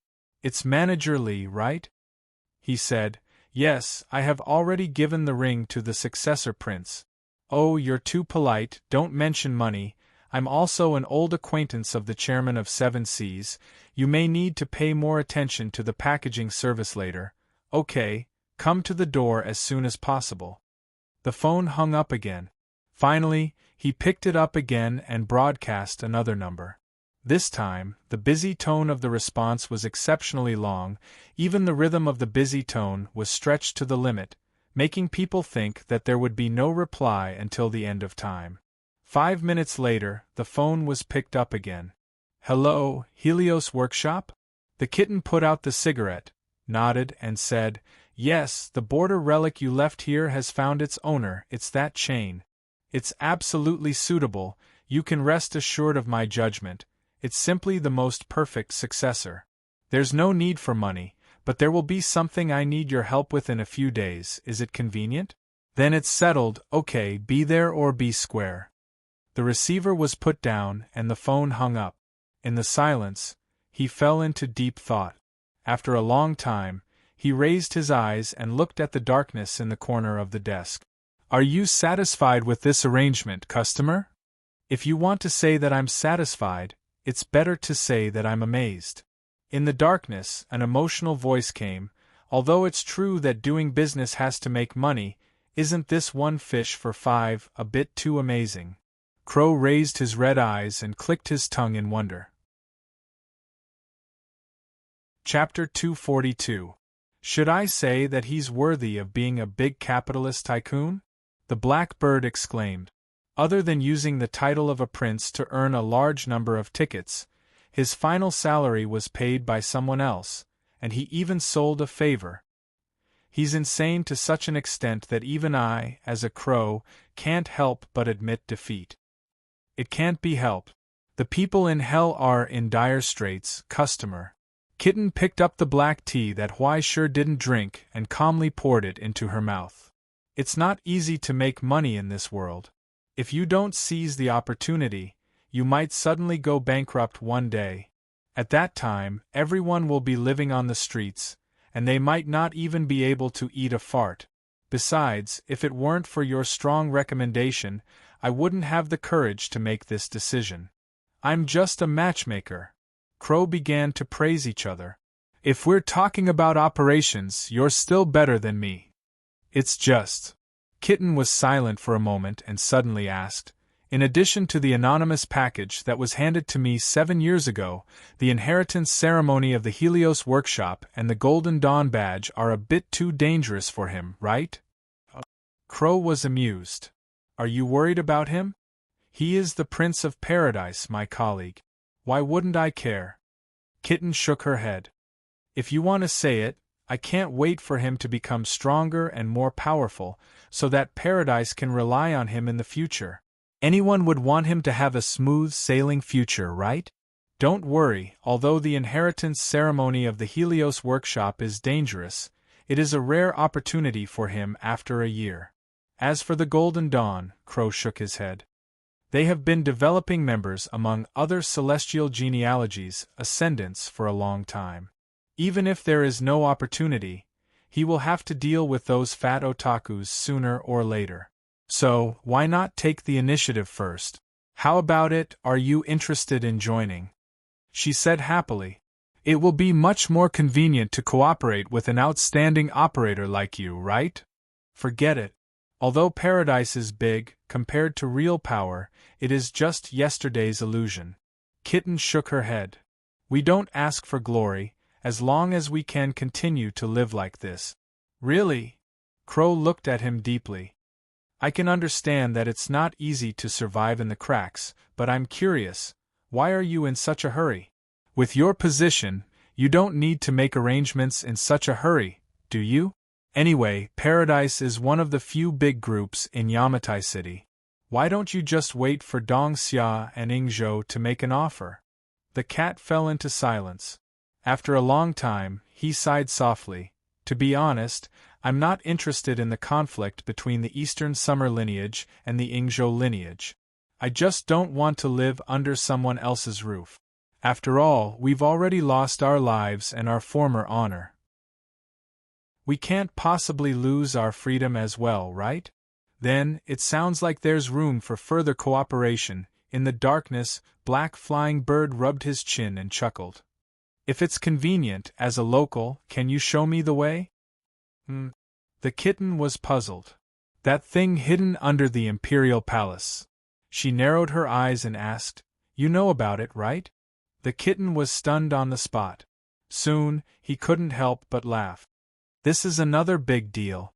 It doesn't matter if I ask for a higher price, right? It doesn't matter. I haven't cut the price for a long time. Crow replied happily, Don't worry.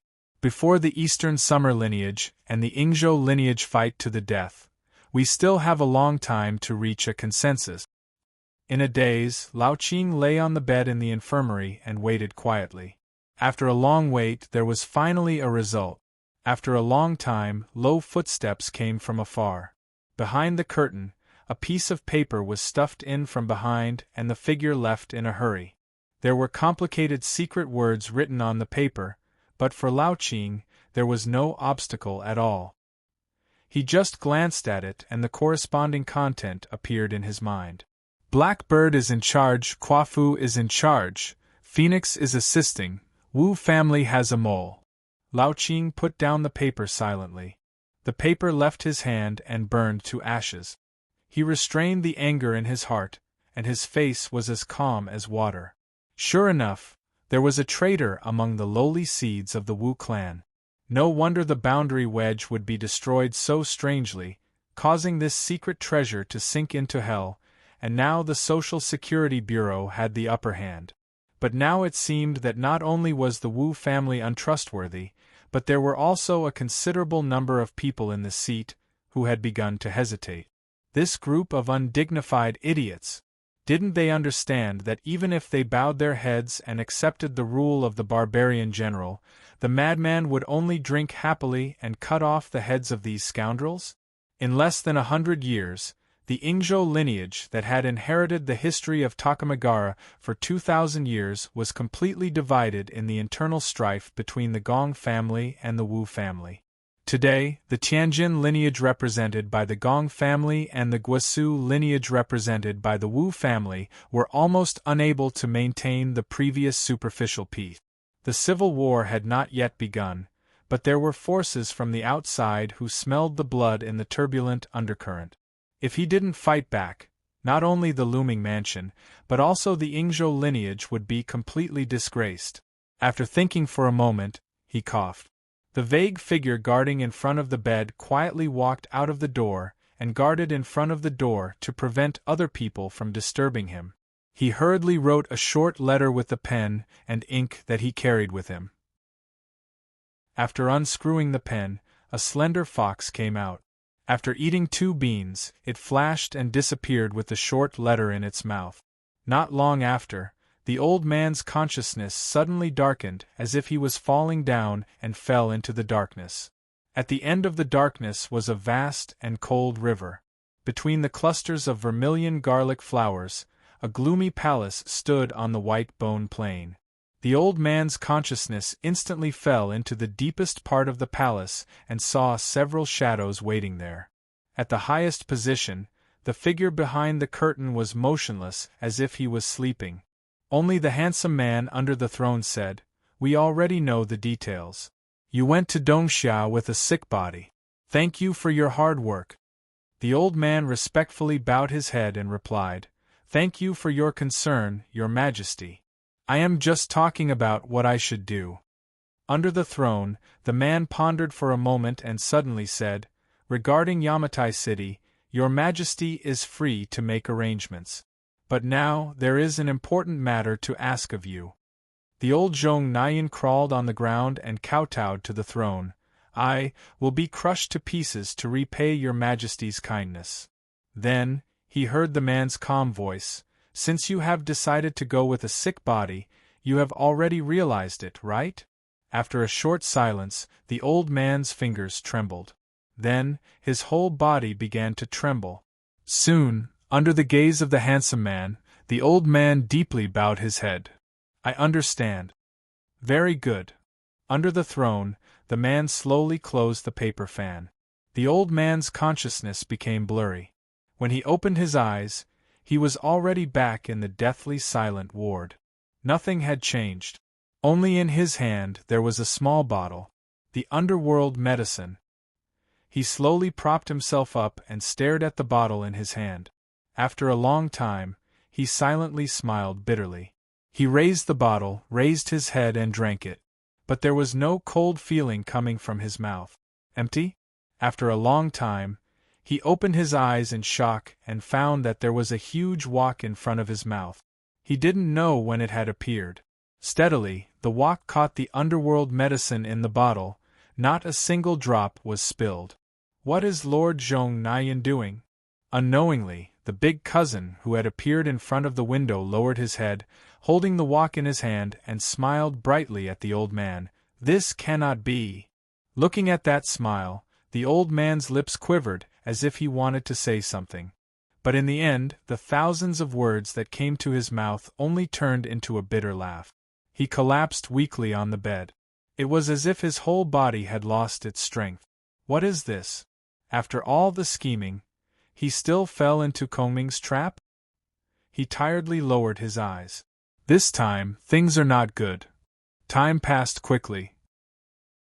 Under the acceleration of the Shinua framework, Yamatai City had already welcomed the nothingness of the morning sun 3 times. The sky was bright. The short night had once again ended. There were too many intense battles that the eyes could not take in. Especially the miraculous stage performance at the end. It belonged to the battle between the princes. Who knows how many young and old ladies in the audience were so excited that they left nosebleed. Before the battle had even ended, there was already a picture of Prince X on the dark net. In an instant, the click rate soared to the highest in the doujinshi area. Among them, there was also an unknown crow lady and a mysterious registered scholar whose ID started with H who quietly liked it, and after the battle ended, the 16 large online casinos on the dark net began to crazily suck in money. The amount of money that bet on Huaishur actually squeezed into the top 3 for a time. At the peak, it surpassed the original second place. The mysterious person who until now had his face covered and did not reveal his identity. He even almost attacked Yi Shui's original first-place position. But unfortunately, the sudden burst did not have enough momentum. Under the originally slow rise of first and second place, after 4 hours, Huaishur fell back to third place. The biggest reason was that Di Ting smiled and did not release any information about Huaishur. The Tomorrow's News also planned to release some evil tricks to manipulate the odds.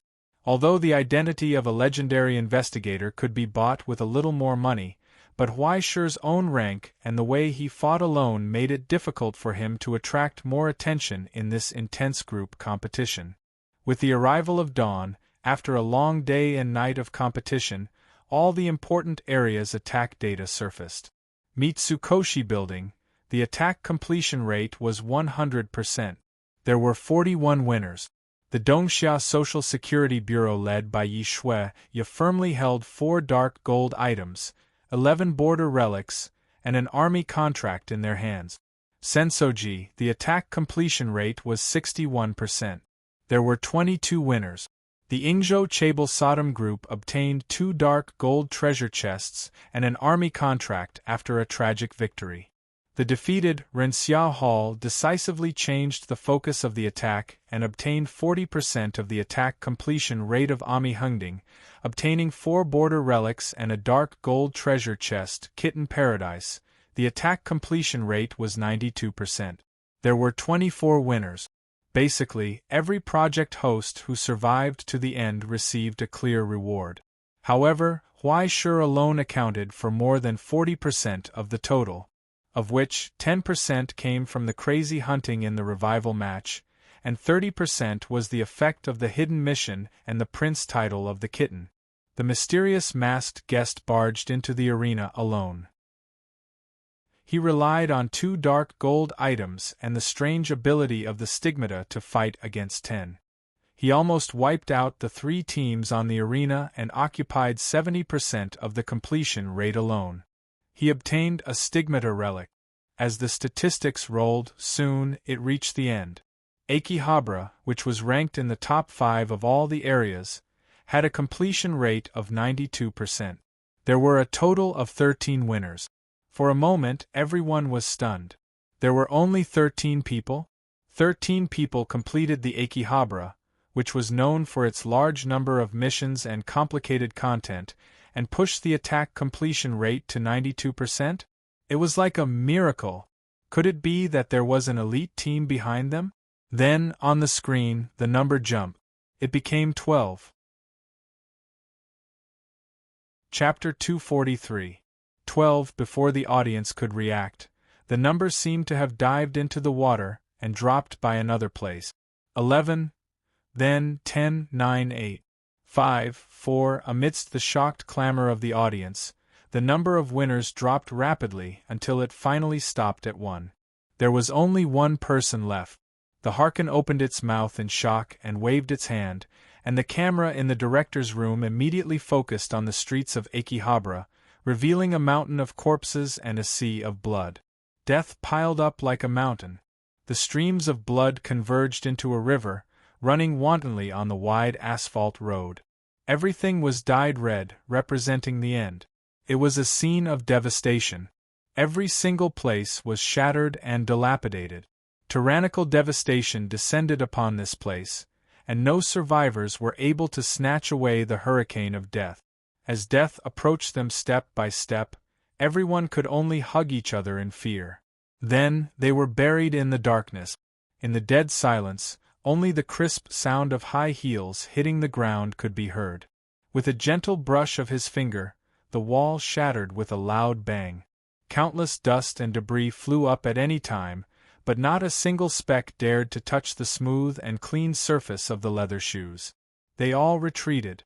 It was as if he knew fear, trying to get away from the monster in human skin. Even though she looked like a thin and young woman, her smile seemed to always be gentle.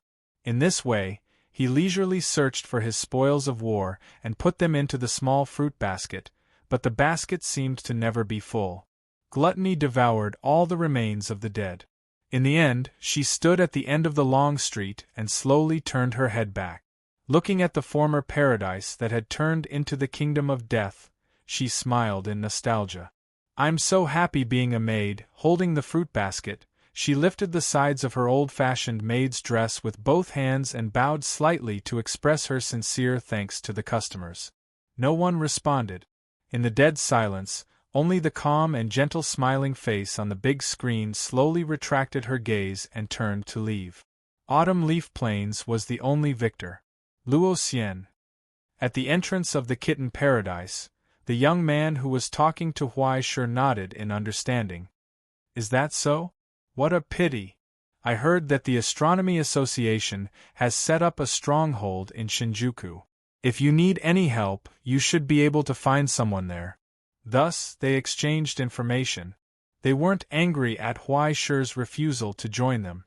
After greeting each other, they exchanged contact information and left. After all, a competition was just a competition. They were all colleagues, and they might have to visit each other often in the future. There was no need to fall out over a small matter. If they gave each other face and left a good impression on each other, they would at least have a friendship when they met in the future. Even if everyone might end up fighting each other in the end, who would be willing to start internal friction and become a joke to others? In any case, it was the Astronomy Club, a big family and business. Everyone was not so poor that they had no one to rely on and needed to make a name for themselves through a rookie competition. There was no need for them to do such a lowly thing.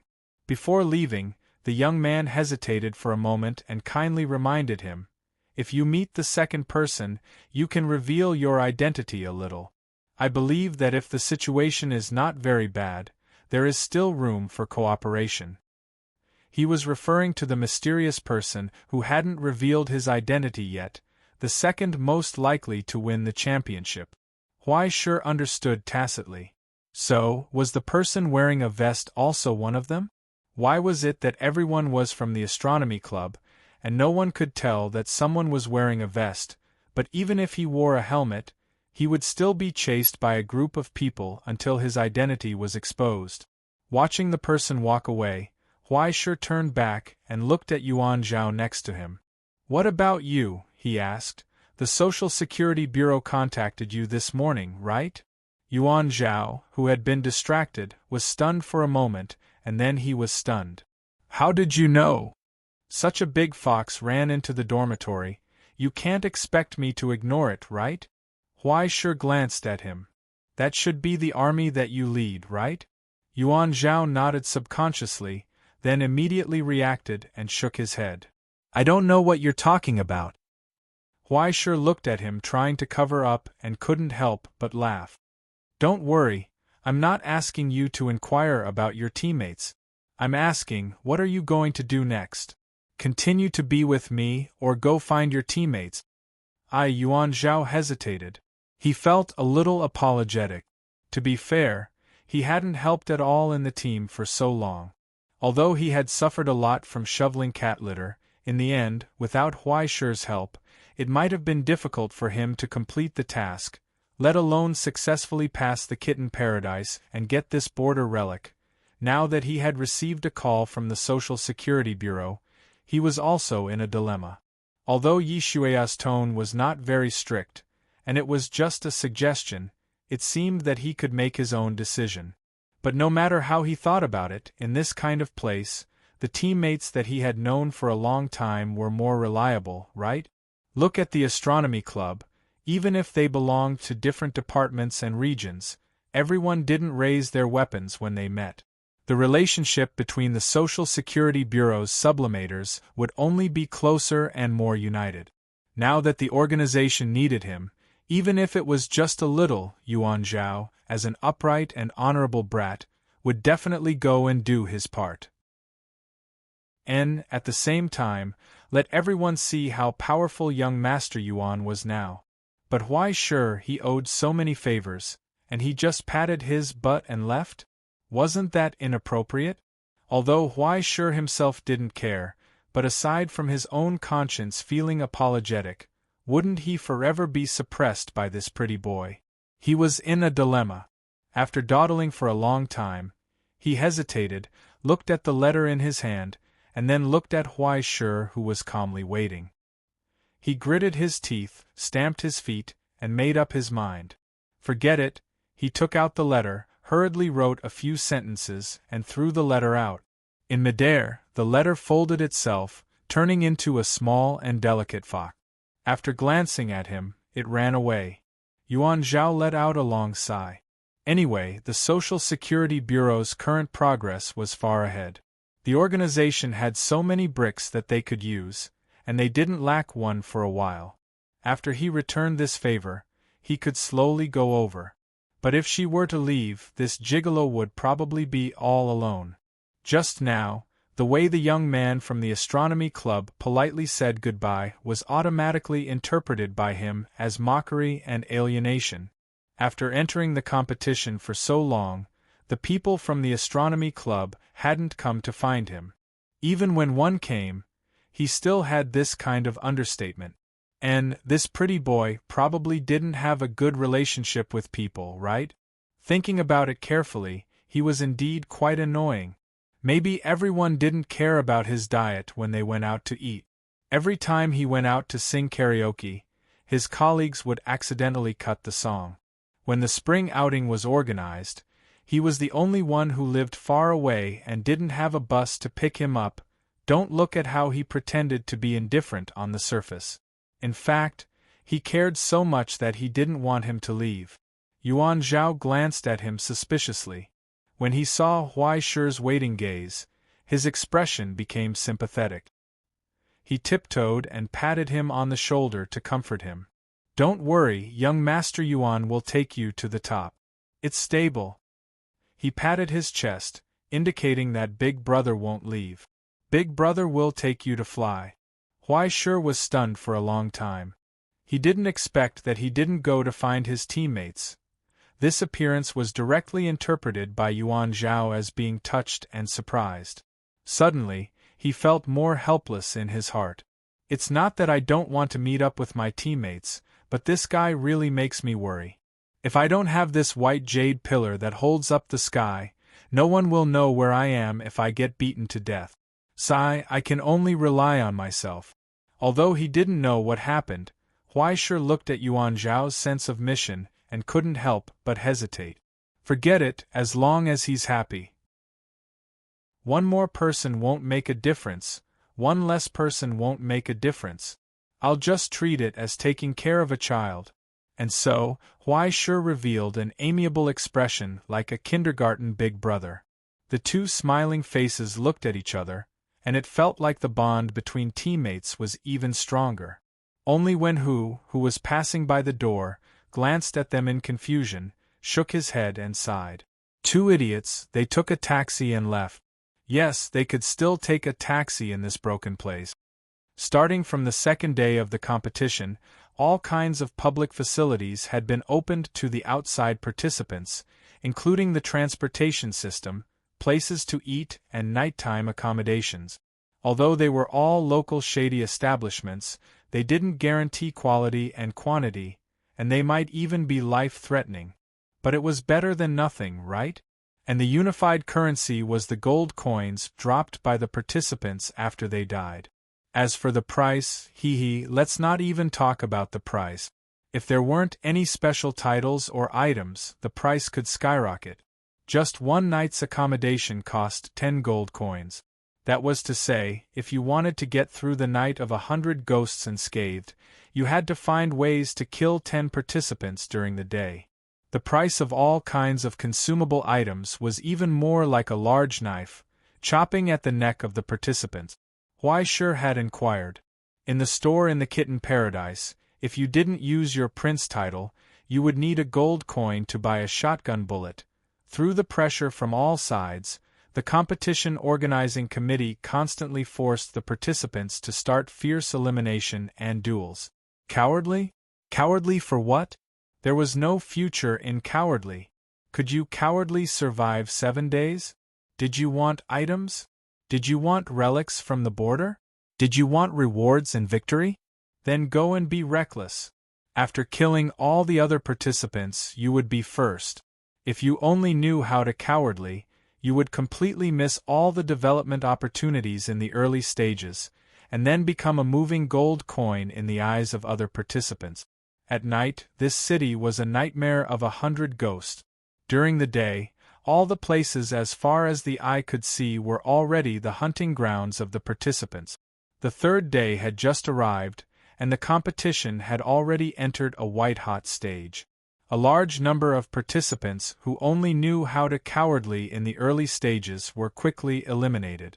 After 3 days, everyone had almost understood the operation of the Xinhua framework. Just as Huai Sure guessed, do you want to become stronger? Then use gold coins. How can you become stronger if you don't use gold coins? After estimating that he now had a total of more than 50 gold coins, even Huai Sure felt that he didn't have enough money. If he avoided the fight, he would only eat up the mountain. A little thought, a calm analysis, and a careful calculation. Huai Sure finally made up his mind. He stood under the sign and waved to call for a taxi. Soon, a dark hearse emerged from the void and stopped in front of Huai Sure. After beckoning for Yuan Zhao to follow her, Huai Sure handed over Judge Jean and the additional tickets that she had extorted from Kitten before she left. Weno Park, thank you. He handed over a small gold coin and stated his destination. At that moment, he felt a chill run down his spine, and he quickly turned around. Through the window, he didn't see anything. Huai Sure frowned. Chapter 244. Very quickly, the taxi began to move quickly. Like a phantom, it blended into the thin fog and sped forward. In the void behind the taxi, a few cold figures gradually appeared. He saw us. The leader frowned and asked. Impossible. A sublimator carrying a huge backpack said, Our invisibility device is a dark gold item. Within the range of the Happy Heart frame, it is impossible for anyone to discover us. Maybe it is just his intuition. Are you sure it is him? It is definitely him. A venomous female voice replied, I will definitely remember that face. I already know his name and appearance. As long as he is in Yamatai, he will not be able to escape my detection range.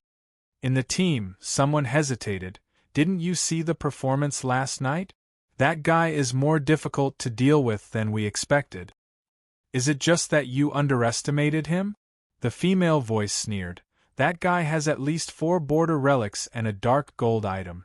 Now, he even has a Paradise Army contract. If he is not difficult to deal with, how can a solo sublimator be so strong?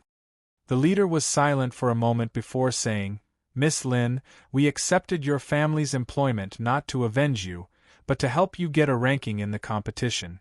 If you insist on doing this, I am afraid. You can keep all the items that you have obtained. The woman surnamed Lin looked at him indifferently. I don't want any of them. Moreover, I can give you one more spirit coffin blueprint. The leader hesitated. Even if the dark gold items under the Heart's Delight framework could not be brought out, the border relics and the army contract obtained here were the real deal. For border organizations like them, this was an irresistible temptation. Moreover, every piece of equipment on Huaishur was a treasure. After a long silence, the leader looked at his subordinates and exchanged glances before finally reaching a consensus. Deal. As the taxi drove quietly, Yuan Zhao was lying in the back seat, fast asleep, but Huaishur kept feeling uneasy. His premonition of death kept reminding him that danger was slowly approaching, but he still couldn't figure out where this danger was coming from. He could only raise his vigilance and secretly take precautions. In the silence, only strands of source substance constantly circulated between Huaishur and Nibelungen, causing the tiny darkness in the ring to constantly change, and countless internal complicated structures were constantly replaced. When Huaishur immersed his mind into it, he could only feel countless hubs that were as large as mountains colliding with each other, rising and falling amidst the rumbling, changing forms. In the end, as the mountain ghost's origin substance poured into the darkness, a familiar aura began to emerge from within. It looks like Ain's spirit?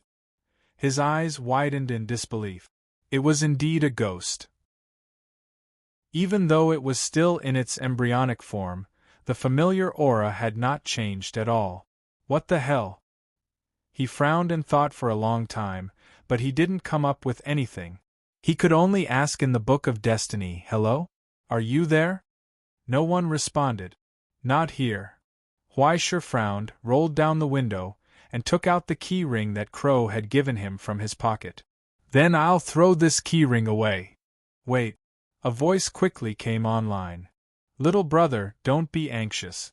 It's a token of appreciation from others. How can you throw it away just like that?" "Token of appreciation?" Huaishur sneered and shook the keyring hard.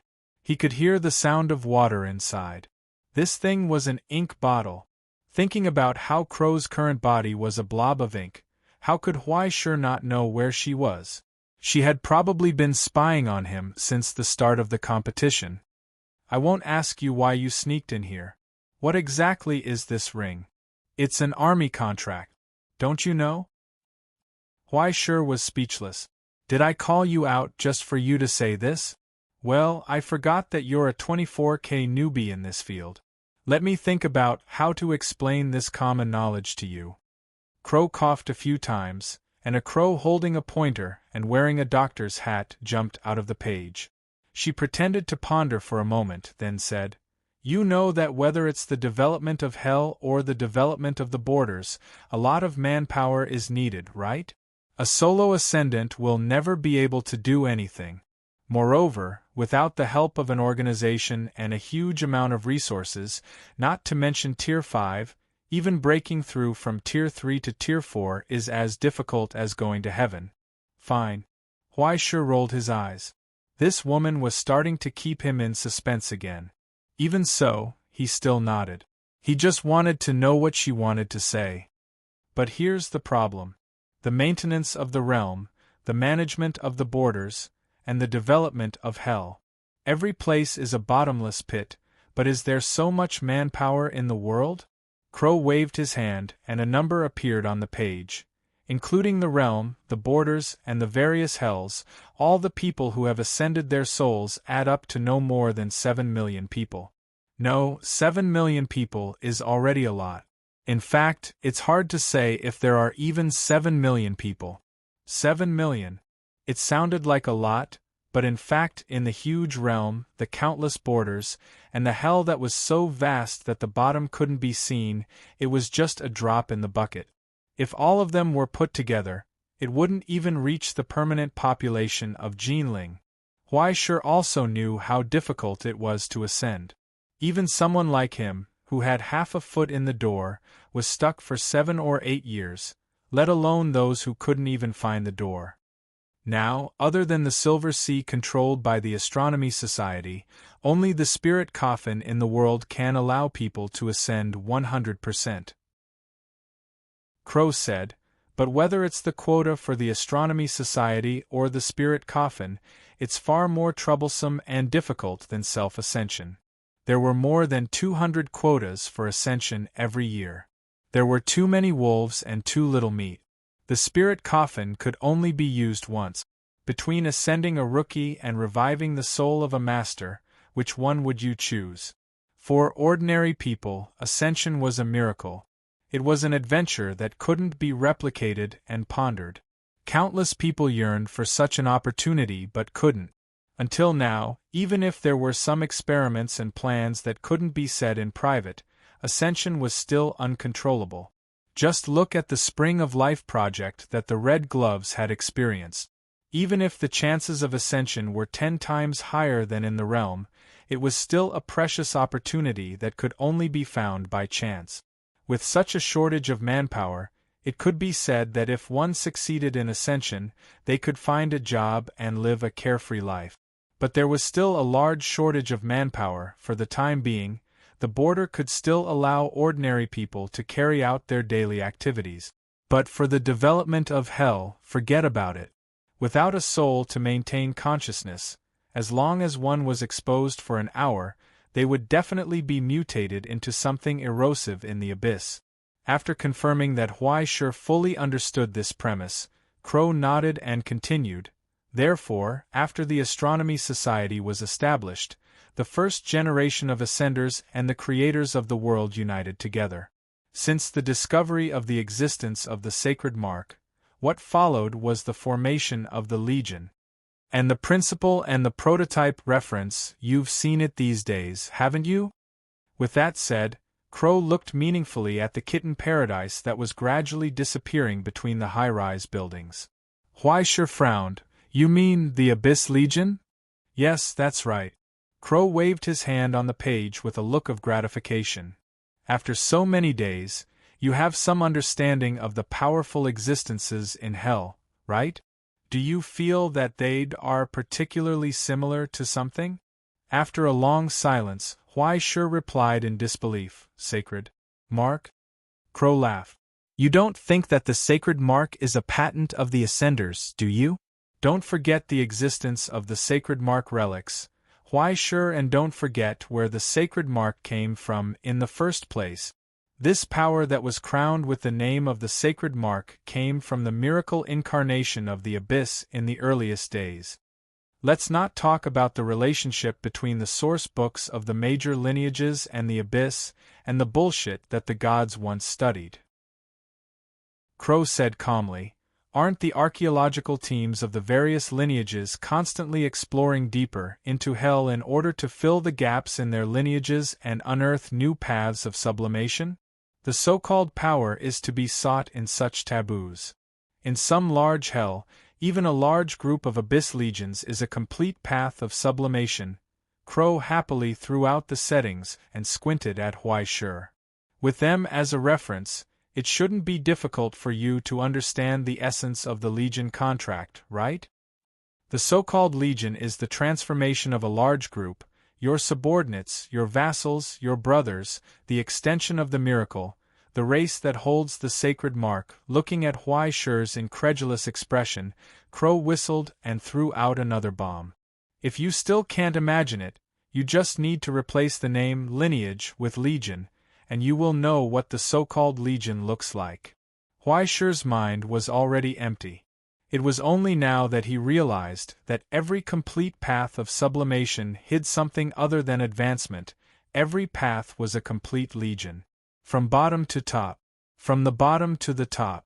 Countless ascenders gathered together through the path of sublimation, forming a perfect large group of abyss legions.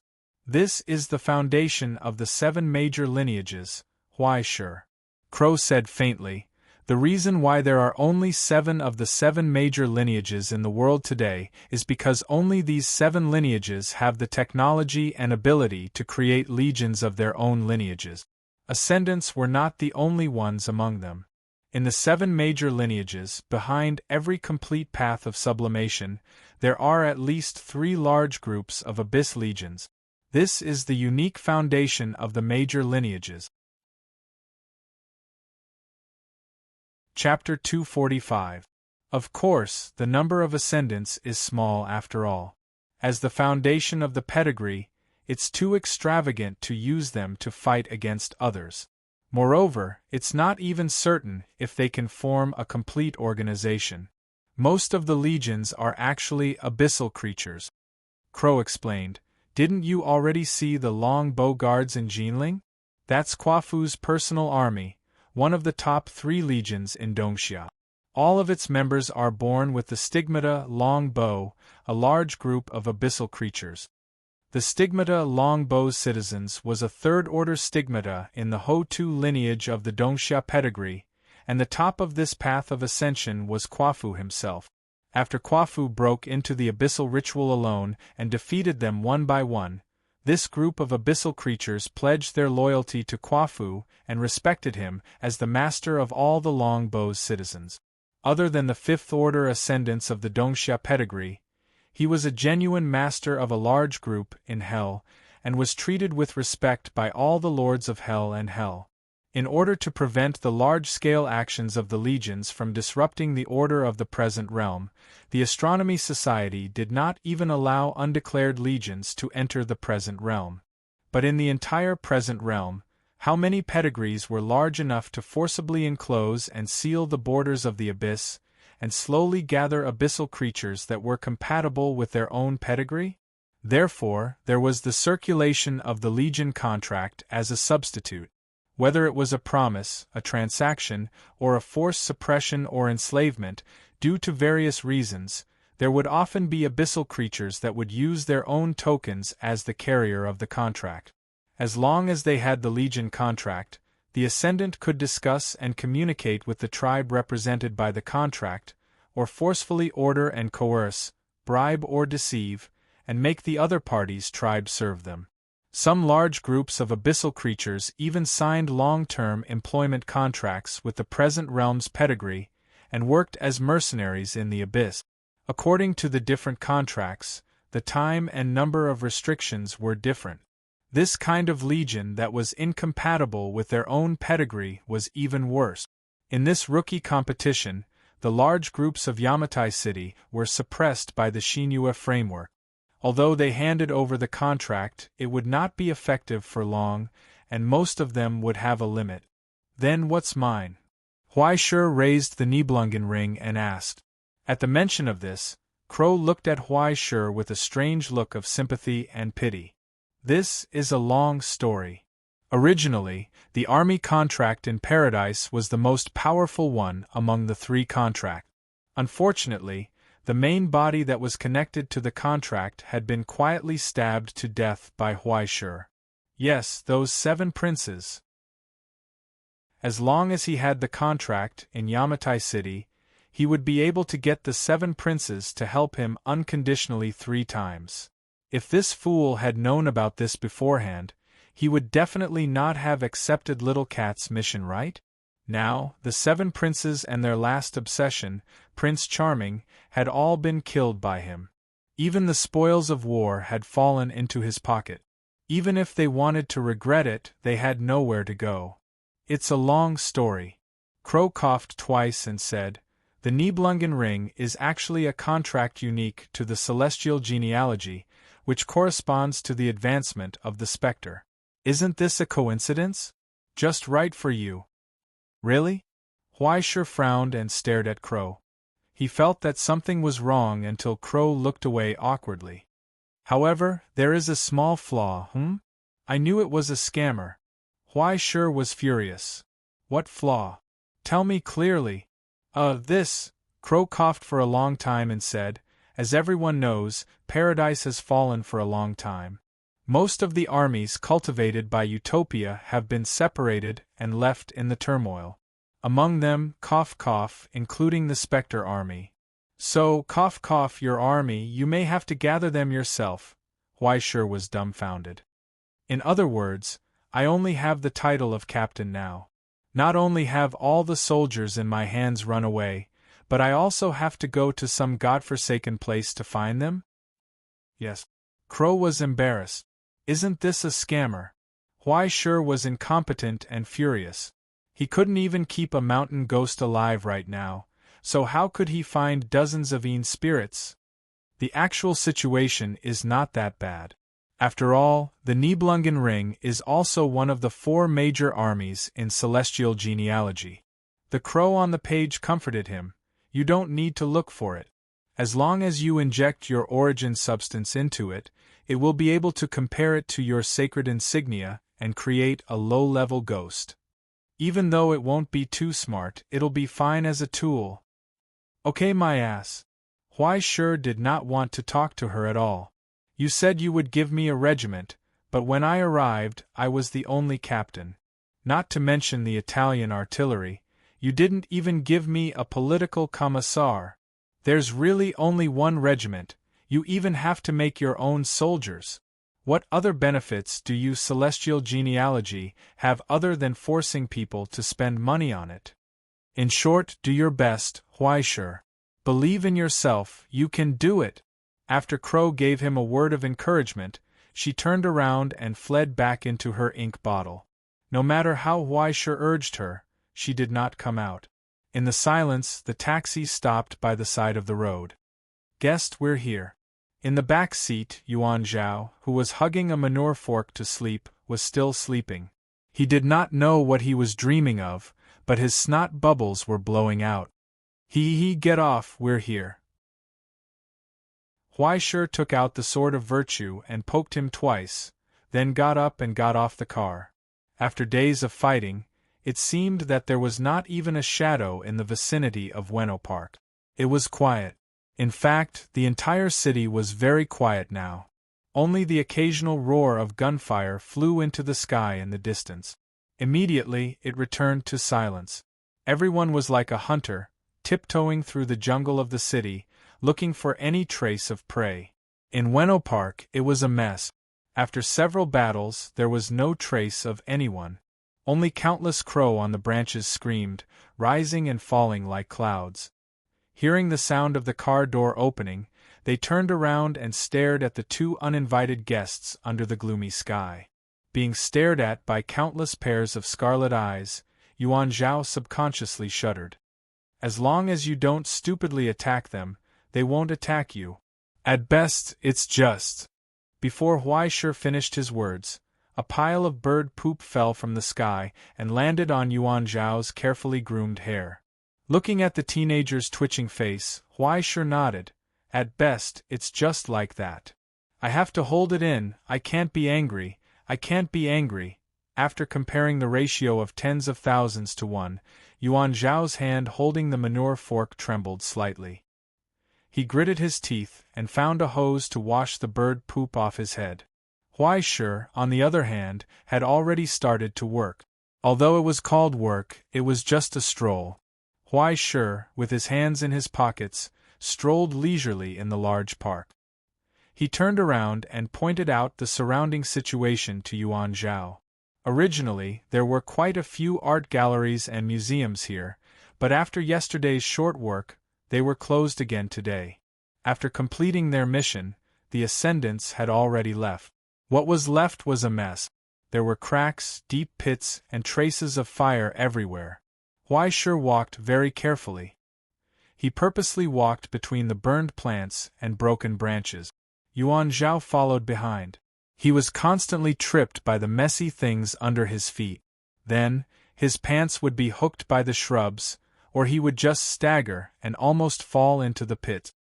He raised his head to look at the pretty boy, but he seemed to be walking casually. Soon, he noticed that the layer of grass beneath Huaishur's feet was growing a little green, and there were new buds growing on the broken stubble of the scorched plants. Huaishur took a step. It was as if countless plants were moving with him. When Yuan Zhao frowned and closed his eyes, he heard the sound of the wind in front of him. It seemed to be integrated into a rhythm. The swaying of the branches and leaves, the undulating of countless green grass, and the fine sound of the wind blowing through the branches. Everything seemed to be intertwined with the rhythm of Huaishur's footsteps, connecting with one another. What are you doing? He suddenly realized. This is your sacred mark. Yes, mountain ghost. Huaishur admitted generously. I need this green space to help me replenish some of my vitality. At the same time, it's also doing some work to balance out the operation. That's my repayment, right? Mountain Ghost? Isn't that a girl? TSK, as expected of a sissy, Yuan Zhao cursed silently, looking at the way he touched here and there, taking a little bit of each plant. Yuan Zhao was anxious to death because of that neither dry nor brittle look. Can't you take a little more at once? Yes, but it's not necessary. Huaishir walked in front and said without looking back, I only understood this last night. For plants, human morality doesn't apply. What humans think is completely different from what they need. I can find an old tree and suck it hard to make up for my needs. But for Mountain Ghost's sacred mark, the abundance of vitality is secondary. What's more important is the cycle. Huaishir raised her hand and a grass seed flew out from her hand and landed on Yuan Zhao's hair. Very quickly, a green dog-tail flower grew out of it. Yuan Zhao impatiently pulled out the roots entangled in his hair and threw them into the soil. He followed behind him. Can't you be more straightforward? To put it simply, it's the flow of life. Let the vitality of a whole big system run smoothly and form a healthy cycle. This is what Mountain Ghost's sacred mark needs to do. For example, Huaishir reached out and pulled out a wisp of vitality from the overly thick old vines on the withered tree. He turned around and put it into a burnt trunk next to him. As he walked, he guided this wisp of vitality to spread out from the ground and finally integrated it into the overturned shrubs and grass on the ground, pulling strings to build bridges. Chapter 246. As he walked back and forth in a seemingly meaningless manner, Huaishir mended the damaged cycle step by step. First, he cut off the necrotic parts from the underground roots, disregarding them. Then, he straightened out the tangled mess of roots and connected them together. He used himself as a transfer point to wander through this complicated network. Even though it was like a swimming pool problem, with one faucet releasing water and one sewer releasing water, during this entire process, the system that had originally suffered setbacks was gradually reorganized, and its vitality began to flow. In the end, the countless cold-eyed crows retracted their gazes, treating the two of them as if they didn't exist. It was as if they had acknowledged their existence. Just how good was this gigolo at brushing up favorability points? Even the crows were taken care of so quickly. Yuan Zhao curled his lips. The way of the heavens is to take from those in excess and make up for those in deficiency. Why don't you just say so? Huaishir turned around in shock, looking at him with an astonished expression that said, Hey, you've actually studied before. Yuan Zhao was so angry that his face turned red. For better or for worse, I was able to get straight into Jixia's junior class. Did you think that I could only rely on playing the piano to get into university like you? So you're a straight-A student. Sorry for the disrespect. Huaishir cupped her hands in greeting. Her gaze was filled with pity, as if she was asking, Why is your mental age lower than me, a high school student, when you're already in university? Which made Yuan Zhao angry. Huaishir continued to walk forward. As he continued to extract the vitality of different plants, the origin substance in his body began to slowly change. Under the influence of the different plants' vitality, it lost its original purity and became mixed. However, under the control of the Mountain Ghost sacred mark, the Mountain Ghost sacred mark appeared to be filled with vitality. It was like a seed that had finally sprouted. It was growing. Huaishir felt as if a boulder had been lifted from his heart. His guess had been correct. At this stage, he didn't need as pure a negative origin substance as the Ein Soul. Instead, he needed as much variety as he could get. The more variety, the better. Mountain Ghost was like a botanical garden. What it wanted was for 100 flowers to bloom and be green all year round. Unfortunately, although there were many plants here, there was not enough variety. If only he had more time, He could follow the map given by Kitten and go to a botanical garden outside of Yamatai that was known as Kanzaki. Presumably, there would be more types of plants there. Since the variety was insufficient, he would focus on quality first. At this moment, with the Hillghost's stigmata, Huaishur began to reconstruct the system cycle. Only then did he feel the benefits of the Nibelungen ring. When Huaishur became part of this huge vitality network, a large amount of vitality also flowed in and out of his body at any time, allowing him to intercept the flow. As long as it did not affect the cycle of the system, all the plants in the entire Ueno Park were constantly injecting vitality into him. It was good to be a dog with authority. With the injection of a large amount of vitality, the ghost in the ring began to transform rapidly. The speed of completion was gratifying. According to this trend, there was no need for Huaishur to do anything. He just needed to find a botanical garden and wait for the Nibelungen ring to create the ghost stigmata.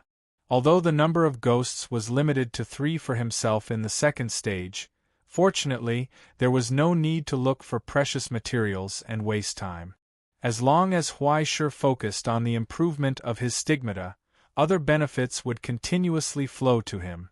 After a long time, Yuan Zhao began to become impatient. "Hey, how much longer do you need?" "About 2 days," Huaishur answered. However, the premise of 2 days was that Huaishur intended to advance here. But advancing here was obviously not cost-effective. There was not enough ghost. Even if the mountain ghost stigmata was innately weak, it would be difficult for it to be of great use even if it advanced. It was better to endure it first. But if he wanted to create the first ghost in his independent regiment, it should only take half an hour, right? Huaishur estimated the time in his mind. But suddenly, Yuan Zhao turned back abruptly and raised the trident in his hand. With a burst of whistling sound, a blade of air flew out and directly pierced into the low bushes behind him. For a moment there was a continuous crackling sound, and the grass and leaves were scattered. Then, Huaishur heard the sound of small footsteps in the distance and frowned. Yuan Zhao was faster than he noticed it?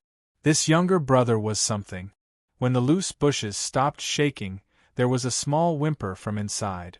A yellow Shiba Inu cautiously poked its head out and looked in the direction of Yuan Zhao. "Is it a dog?" He breathed a sigh of relief, bent down, and waved at the puppy with a smile. "Oh, this little thing is so cute. Come here and let me have a look." "Are you a fool?" Huaishur shook his head and sighed. He directly lifted the puppy's collar and turned around to run. Just behind them, the Shiba Inu that was approaching them with small steps suddenly sped up. It was as fast as a yellow lightning, jumping into the air. Then, Yuan Zhao saw the thin Shiba Inu in the air suddenly expand. It was like an inflated balloon. It exploded. Countless pieces of flesh and blood flew in the air, turning into a dark rotten color in the air, splashing in all directions. Wherever the blood rain passed, the ground was scorched black. The fierce poison was spreading rapidly, and even the soil on the ground was sizzling. Being blown by the stinky wind, Yuan Zhao only felt a burst of instinctive irritation and dizziness. Then, he was thrown to the ground by Huaishur. Huaishur took out the sword of virtue, cut his hand directly, and threw 2 drops of blood into Yuan Zhao's mouth. There was no time to make an antidote, so it was better to fight poison with poison. "What are you doing?" Yuan Zhao accidentally swallowed a drop of Huaishur's blood.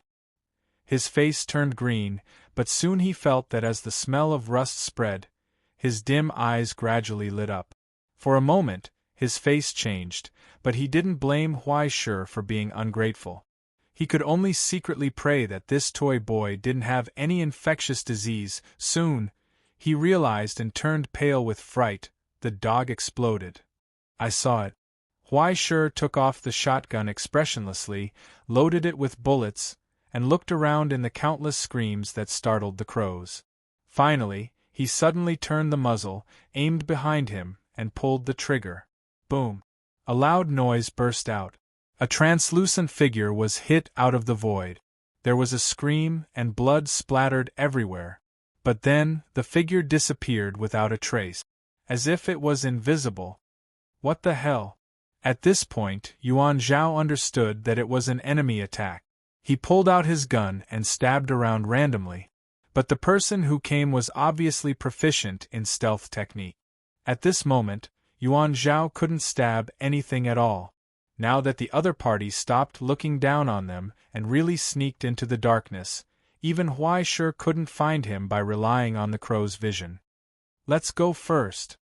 Huai Shi reached into his waist bag, grabbed a piece of iron, and smelted it in his hand. The alchemy fire flashed, and after a short 2 seconds it left his hand. With a glaring flash, a smoke bomb suddenly exploded around them, and the gray fog swallowed everything. Huai Shi grabbed Yuan Zhao's collar and ran forward. Then, he heard a shrill scream coming from the sky. From a tall building in the distance, a squatting figure listened to the instructions in the earpiece, and picked out an arrow from the quiver beside him. Finally, he pulled out a slender arrow with an iron-gray tail, put it on a huge iron bow, and pointed it at the sky.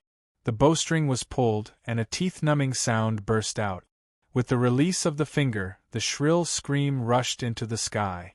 A bit of iron light disappeared into the clouds, but as the iron light dissipated, soon 1, 2, 10, 100 iron lights lit up from the gray-black clouds like a rainstorm, and fell to the ground. The area covered by the smoke was covered in it. The rainstorm of arrows fell from the sky in an instant. "Let go of me!" Yuan Zhao struggled, breaking free from Huai Shi's hands. He flipped in the air, and pulled out a slender iron chain from his arms, and directly fastened it to the front of the trident. Then, the spear pierced the air. In an instant, the spear shaft shook, and the iron chain fastened on the spear whipped the air like a long whip, bursting out a low whistling sound. Under the swinging and whipping of the slender iron chain, the arrows that fell like meteors were all blocked by the spear blade, and flew to other places. This unique skill made Huai Shi's eyes pop out of their sockets. Elder Luo had only taught him how to use a simple long weapon, but this move clearly belonged to the sect's secret inheritance, and was a technique that had been figured out by predecessors. It wasn't something that could be learned in a hurry. If it weren't for the fact that this place wasn't suitable, Huai Shi would have grabbed Yuan Zhao and wasted some of his wool first. Jealous, right? Yuan Zhao glanced at Huai Shi's astonished expression from the corner of his eyes, and raised his eyebrows proudly. "Can you learn our Yuan family's secret inheritance? Fine, I'll let this brat be proud for a while." But as the two of them ran, they saw a sublime with a large shield descend from the sky, and in his hand, he suddenly smashed a heavy stake into the ground. Amidst the rumbling sound, 2 rays of light suddenly flew out from where the iron stake landed, and pulled on Huai Shi and Yuan Zhao's bodies. Immediately afterwards their bodies trembled, and they felt as if they had become much heavier. The further they went, the more difficult it was for them to move. This was obviously a tool under the Heart's Delight framework. Even though they didn't know how it worked, once they were illuminated by the iron stake's light, they wouldn't even be able to run away. Tisk! Huai Shi stopped in his tracks when he sensed the origin substance fluctuations in the distance. He turned around and looked behind him. In the dense forest behind him, 10 or so silhouettes slowly appeared under the faint light. "Fortunately, I contacted the other team, or you really would have gotten away." The leader of the Sublime wore a demonic mask and held a gun in his hand.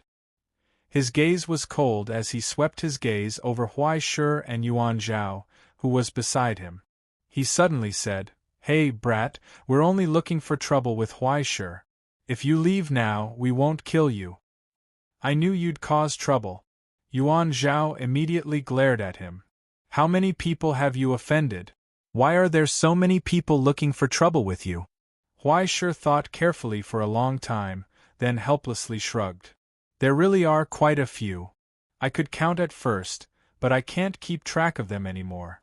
This time, I've really gotten into trouble because of you." Yuan Zhao grumbled irritably. He raised his hand, took off the chain on the blade of his gun, and stuffed it into his clothes. He raised his eyes and looked in front of him. "Hey, you know we're from the Social Security Bureau, and you still dare to attack us? How fresh. Do you think that revealing your identity will determine your ranking? Then what's the point of the rookie competition?" On the other side, the blade-wielding Sublime slowly walked over. "I'll give you 5 seconds. Hurry up and scram. Don't cause trouble for yourself. Do you think I'll scram just because you say so? Do you think I don't care about my face?" Yuan Zhao sneered. He turned around and pointed the blade of his gun at the person's face. "Today, I'll teach you a lesson. If you all come up one by one and help me die, I won't say anything. Consider it my lack of skill. We'll meet again at the border in the future. But if you all want to come at me together, let me remind you first. My cousin is the director of the Jinling Social Security Bureau. My cousin's surname is Zhu, and her name is Zhu Qingyu. She's currently the second son of the White Emperor of Dongxia. My great-grandfather is the head of the cabinet and the military minister of the southwest border. My mother's surname is Li. She's the Li from Beijing's Li family." Yuan Zhao disdainfully spat on the ground as he stared at the stunned expressions of the Sublime. He then hooked his finger at them. "This young master is going to King interfere in today's matter. If you have the guts, then come at me together. If I take a step back, my surname isn't Yuan." Chapter 247. Yuan Zhao, 14 years old, student, Jixia Junior Class. Sublimator, little brother, official's son, dung inserter, and so on. Unfathomable. Hiss, Huaishir sucked in a breath of cold air. He didn't expect Yuan Zhao's background to be so frightening. Moreover, he had such a frightening background and dung inserter. He suddenly felt even more respect and admiration. So frightening, this kid definitely can't cough cough. Do you see? Huaishir suddenly reached out and slapped Yuan Zhao's back. He shouted at the group of people, "This is my big brother! Jinling Social Security's Silver Gun Little Overlord.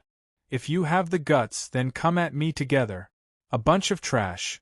You don't even deserve to carry my big brother's shoes. My big brother can fight 10 people like you." In the silence, Yuan Zhao turned to look at him bitterly, implying, "How can you be so shameless?" Huaishir gave him an approving look that said, "Big brother is right, big brother is right." What a joke, how refreshing. If I had any shame, I would have been poor a long time ago. How could I survive until now? The expressions of Huaishir and the other 2 groups of people were even more complicated. The group of sublimators who had just arrived looked at Yuan Zhao in astonishment. Finally, they looked at the group of invisible contestants in front of them with resentment.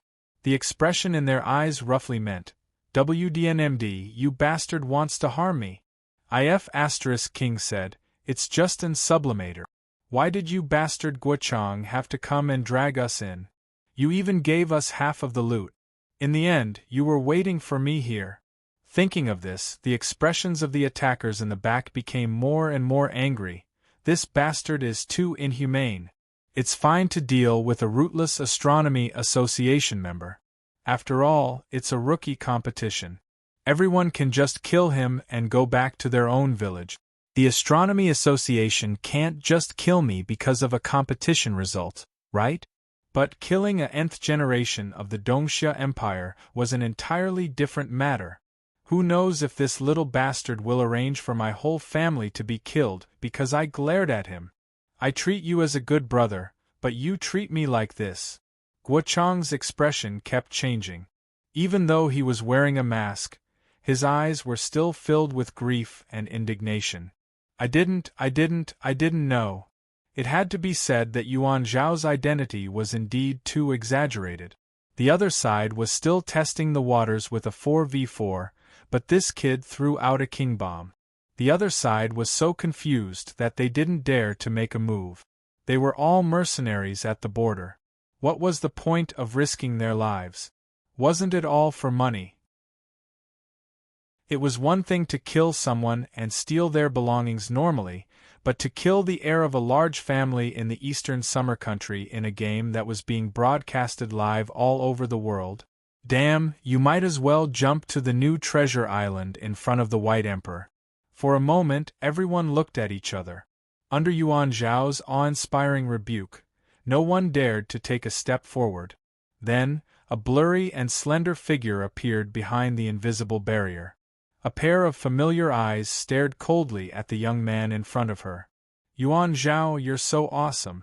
You're even throwing your prestige at our Lin family. Lin Yu? Yuan Zhao stared blankly for a moment, then immediately became angry. Your Lin family is really used to being overbearing. You brought people to kill me. Do you expect me to stretch out my neck and let you kill me? On the side, Huaishir asked in a low voice. You know him. Yuan Zhao clicked his tongue and lowered his voice. The Lin family is famous for having a female psychopath. She has an unreasonable brother and a shrewish mother. Everyone avoids them. How did you offend him? I don't know, I didn't see him. Wait a minute, I remember now. Out of habit, Huaishir tried to shirk her responsibility. However, she took out the Book of Destiny and searched through it. Suddenly, she found traces of that pair of venomous eyes in the corner of her memory. A thought flashed in his mind, and he pointed at Lin Yu. You're that old auntie who made the witch's stew at the cooking demon tournament. Lin Yu stared blankly for a moment, and then the viciousness in her eyes became more and more intense. Then, she heard Huaishir sigh helplessly. It's been so long, your skincare is no good. How many days have you not hydrated? It's so swollen. Crack. In the silence, everyone heard the sound of teeth being gritted. The best way to offend a woman was to first call her old, second call her ugly, and third call her fat. Huaishir casually did all three. Seeing this pretty boy who had once taken away her advancement materials so arrogantly, Lin Yu's face turned green with anger. Huaishir quickly took a step back and hid behind Yuan Zhao, asking in a low voice, Can you handle it? Yuan Zhao rolled his eyes. If I had nothing better to do, why would I go against a crazy woman? She doesn't care about her life when she goes crazy. Then forget it. Huaishir sighed. Why don't I think of a way myself? At this time, Lin Yu's angry voice came from the front. I'll say it one last time, Yuan Zhao, get out of my way, don't get in my way. Yuan Zhao raised his head and opened his mouth. He felt a hurricane burst out from behind him.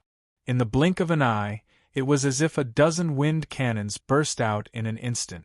In the low roar, the storm surged forward with a roar, chasing after the shadow that suddenly burst out. With one step, the earth trembled uneasily. With 2 steps, countless branches buzzed and trembled. When he took the 3rd step, in the overlapping roar, countless withered branches and withered leaves swept in all directions. Huaishir's speed had soared to the limit in the blink of an eye. You step, you step, you step. Triple you step. 20 meters. The safe distance that the attacker deliberately left behind was crossed by Huaishir before he took a step. In the blink of an eye, Huaishir's cold face was reflected in Lin Yu's eyes. He raised his hand and held the sacrificial knife tightly. Slash. Bang. The invisible shield shattered with a bang. On Lin Yu's waist, a doll-like pendant was silently cut down from the top of her head, tragically split into 2. Before she could scream, the sacrificial knife that Huaishir slashed down suddenly disappeared, replaced by a heavy axe that swept across. Beheading! Blood flashed. A terrified scream finally drilled out of her throat. Lin Yu was pulled and staggered back. A deep cut was left on her face by the axe, and right in front of her, an arm fell off from her shoulder, spraying blood in the air. After blocking the first blow with the prop he carried with him, Chief Guiyu, who had been protecting Lin Yu, finally reacted. In a hurry, he made the best response. One hand pulled her back to avoid the attack, while the other arm blocked in front of the axe. He managed to buy a brief moment of time, and in an instant, Huaishir had already retreated and widened the distance between them. The teenager held the blood-stained axe in his hand and stared at Lin Yu's neck. He could not help but sigh. He finally understood the helplessness of not being able to cut off the head when it was right in front of his eyes. Why can't I cut off her head? Lin Yu trembled and her face was pale. She felt the sharp pain on her face and reached out to touch the wound. Her frightened expression twitched, becoming ferocious and crazy. Kill them! Kill them! She screamed crazily and ordered. Just do it, the Lin family will take responsibility if anything happens. Who is a wild girl from the second branch trying to scare by using the Lin family's name? Just as all the mercenaries were about to move, Yuan Zhao suddenly took a step forward and threatened, "If you want to talk tough, ask your elder brother to do it. You can't represent the Lin family. Small fries, think carefully before you make a move. Don't let people betray you without knowing. I am the eldest son of the Yuan family." This proclamation of the spoiled brat was powerful and effective. It brought about a moment of hesitation. The expressions of the two groups of mercenaries changed. The feeling of being caught in the middle of a fight between gods was really unbearable, but after a moment, they suddenly heard a loud noise. Yuan Zhao instantly moved his gun, and a bullet in front of his trident was split in half. Someone fired. In an instant, the leader with the broken arm turned around in shock and saw his teammate behind him holding a gun. His ally's expression changed instantly. He looked over as if asking, "Damn, why did you find such an idiot? How fresh! If I knew that he was an idiot, why would I still look for him? Uncle Gua, hurry up and do it!" The young man urged loudly, "We have so many people, can't we take down the two of them? King retard." Guochang cursed in his heart, "Don't you know who you are just because that woman from the Lin family threw a few flirtatious glances at you? Trash who can't move when he sees a woman. Do you really think she would like a stinking brat like you?" Immediately, he noticed Lin Yu's vicious gaze. "You can't offend the Yuan family, but you can offend the Lin family, right?" Guochang's expression under his mask suddenly became bitter. He raised his gun, aimed at Yuan Zhao's face and pulled the trigger. No matter what, the mission was more important. Since he had already offended him, he might as well go all the way. Then, Yuan Zhao disappeared from where he was. The sound of galloping iron hooves burst out from the air. A fishy wind blew, and the trident was already rushing over with the sound of wind. Although he was a little stupid, Yuan Zhao was still an external member of the Social Security Bureau, who had been led by Big Cousin for so long. Even if he was stupid, he could still distinguish the situation. The moment Lin Yu appeared, he knew that today's matter wouldn't be settled peacefully. Since Huai Shi had chosen to make a move, how could he just stand there and watch? The moment he heard the gunshot, he cut off the bullet and rushed forward. The Pegasus Divine Mark drove the hurricane and became one with the spear. His speed was unbelievably fast. No matter how Chunibyu he was, being able to stay in the action department of the Social Security Bureau for so long, young Master Yuan still had some skills in his hands. 10 meters away, the hurricane seemed to have condensed into a solid form. As the tip of the spear rushed forward, it stunned people in place and made it difficult to breathe. From being still to running at full speed, the terrifying acceleration brought by the Pegasus Divine Mark made him gallop like lightning. The horse was as fast as lightning, and the bow was like a thunderbolt. When the mournful cry rang out, Yuan Zhao had already passed by the sublimator who had just fired the shot. A streak of blood spurted out from the trident. Behind him, the sublimator who had fired the shot had already fallen on his back. His face had been pierced by the tip of the spear, and there was a large hole in his face. Before he could even show his ambition to be a hero saving a beauty, he had already turned into a hateful little Judge Jean and left the scene. "What are you still standing there for, Shi Jiang?" Guochang angrily shouted at the group of sublimators behind him. "Could it be that the Lin family invited you here to watch a show? Motherf***, you clearly came to ask me for help, And now you're using the Lin family's name to suppress me. Sensing Lin Yu's cold gaze, Shi Jiang didn't know how many tricks Guochang played in his mind, but he still angrily shouted and rushed in the direction of Huaishir and Yuan Zhao with his sword in hand. Then, he saw. Guochang waved his hand and everyone instantly turned invisible. F***CK Chapter 248 F***CK Shi Jiang was furious. For a moment, he cursed continuously in both Chinese and Japanese. You F***king rely on your allies to attract the firepower. Guoxiang, you're really something. When I get back, I'll write a letter to Rome about your dirty deeds. Let's see if the law enforcers will let you go. While running, Huaishir waved his hand. Smoke bombs were thrown in all directions as if they were free. Thick smoke constantly rose up. The most important consumable was his blood.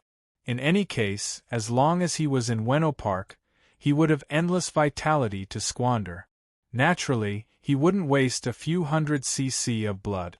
In an instant, the entire park was filled with smoke. Leaving Yuan Zhao to deal with those sublimators, Huaishir hid in a corner and crouched down. Bastard, what are you doing? Yuan Zhao was furious. You're still slacking off at this time? Are you even human? Wait a moment, I'm going to use a big move. Huaishir raised his head and shouted. He instantly crouched down and felt the rain of bullets whistling towards him. He didn't dare to make a sound in the smoke bomb. In the chaotic battle, Yuan Zhao was like a fish in water. The ability of the Pegasus Stigmata wasn't double jump, but the terrifying ability of Wanxiang Pass. In short, regardless of whether he could stand on it or not, as long as he could see, Yuan Zhao could stand on it as if it was flat ground. He could even walk in the air for a short period of time. His mobility was frightening, and it was three-dimensional. If it wasn't for the iron pillar not far away that kept shining on him like a rope, he would have already run away. Moreover, when he advanced to the second rank, the Gen family took out precious materials to make the Pegasus Stigmata evolve. It directly resonated with the legendary Pegasus Stigmata. Once the Stigmata was activated, in addition to the ability to transform into a dragon like water, his resistance was extremely high. He wouldn't be affected by any speed reduction buffs. Even so, he didn't dare to slow down in the slightest under the siege. It wasn't only Shi Jiang's group that was trembling, but also the 7 or 8 sublimators that were hiding in the air, waiting for an opportunity to sneak attack. Relying on their dark gold items, they weren't afraid of any probing relics or innate abilities. No one could find them. Only when they opened fire would a vague outline be revealed. Moreover, they were all F***king ascendants.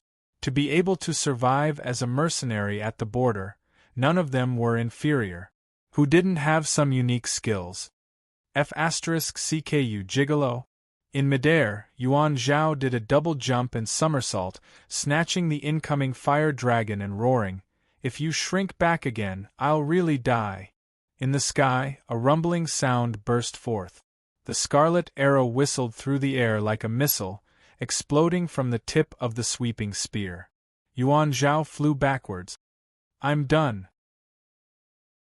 A figure suddenly jumped out of the smoke, carrying something the size of a thermos bottle on his shoulder. He leaped into the air, turned around in the air, and threw the heavy thermos bottle in the direction of the iron pillar. While invisible, a sublime subconsciously raised his sniper rifle, wanting to pull the trigger. Immediately, he heard Guochang's frantic order. "Don't shoot." It was too late. Huaishir turned around in the air. The shotgun was already closed. He aimed at the falling iron bottle and pulled the trigger. With a loud bang, Huaishir's arm shook. Countless scarlet bullets flew out from the barrel of the gun. In the blink of an eye, the thin tin bottle was torn to pieces. The liquid with a metallic glow rippled and spread in the air, splashing onto the ground like rain. Immediately, it was ignited by the fiery power of the steel balls. Scarlet flames erupted. With a low rumble, a thick wave of air suddenly spread out. The burning rain of fire roared, and thousands of sticky flames fell from the sky. It enveloped the sublime guards in front of the iron pillar. This was the alchemy product that Huai Shi had used most of his origin substance to forge, the liquid metal combustion bomb. Ramses' wrath. The pharaoh's fury was like a rain of fire, instantly bringing with it a temperature of over 1,000 degrees Celsius, splashing onto every stunned face. Like maggots in the bones, the flames drilled into the depths of blood and bones, burning through everything, bringing about wails and pain. Miserable screams suddenly erupted. Huai Shi ignored the attacks of the silhouettes that suddenly appeared in the air. He landed on the ground, stepped forward, and charged forward with Yu's step. He met the figure at the very front head-on and moved forward. Boom! In the fierce collision, Huai Shi's 5 fingers tightened the blade in the hands of the sublime guard, cutting through the layer of iron that had been hastily condensed. Blood dripped, and he couldn't help but take a step back. Then, he saw Huai Shi suddenly leap up and stomp on his face. The power of the Emperor Yu's steps exploded out once again, bringing with it the pain of tearing flesh. Huai Shi's unparalleled speed crushed his face. The crisp sound of a neck breaking rang out, and Huai Shi had already flown towards the area covered by the rain of fire. He stepped on a burning body, and in the process of falling down, he aimed the shotgun at the burning head and pulled the trigger. Blood splattered. After the loud bang, Huai Shi had already landed on the ground. He moved forward, ignoring the sublime who were enduring the pain and attacking him from all sides, and chopped down at the iron pillar with his axe. The loud sound of something tearing through the air rang out again. A silver arrow fell from the sky, moving as fast as a ghost. Huai Shi hastily dodged, and it pierced through his collarbone, tearing open a huge hole. The axe blade powerlessly left a shallow cut on the iron pole. Immediately after, the sublime who was in charge of the iron pillar placed his burning hands on the iron pillar, and the light once again connected to Huai Shi and Yuan Zhao's bodies. Gravity doubled. The two of them stopped in their tracks. The sound of a sword and a blade piercing through the air rang out behind them. A poisonous sword of nothingness slashed down at Huai Shi's back. Huai Shi expressionlessly raised his hand and threw the silver ball that was as big as an iron ball at the sublime behind the iron pillar, allowing the poisonous sword to pass through his body. Wherever the blade passed, flesh and blood were torn apart, and an extremely thin cut appeared. It was clearly a sword of nothingness, but it brought intense pain and damage to his internal organs and stigmata.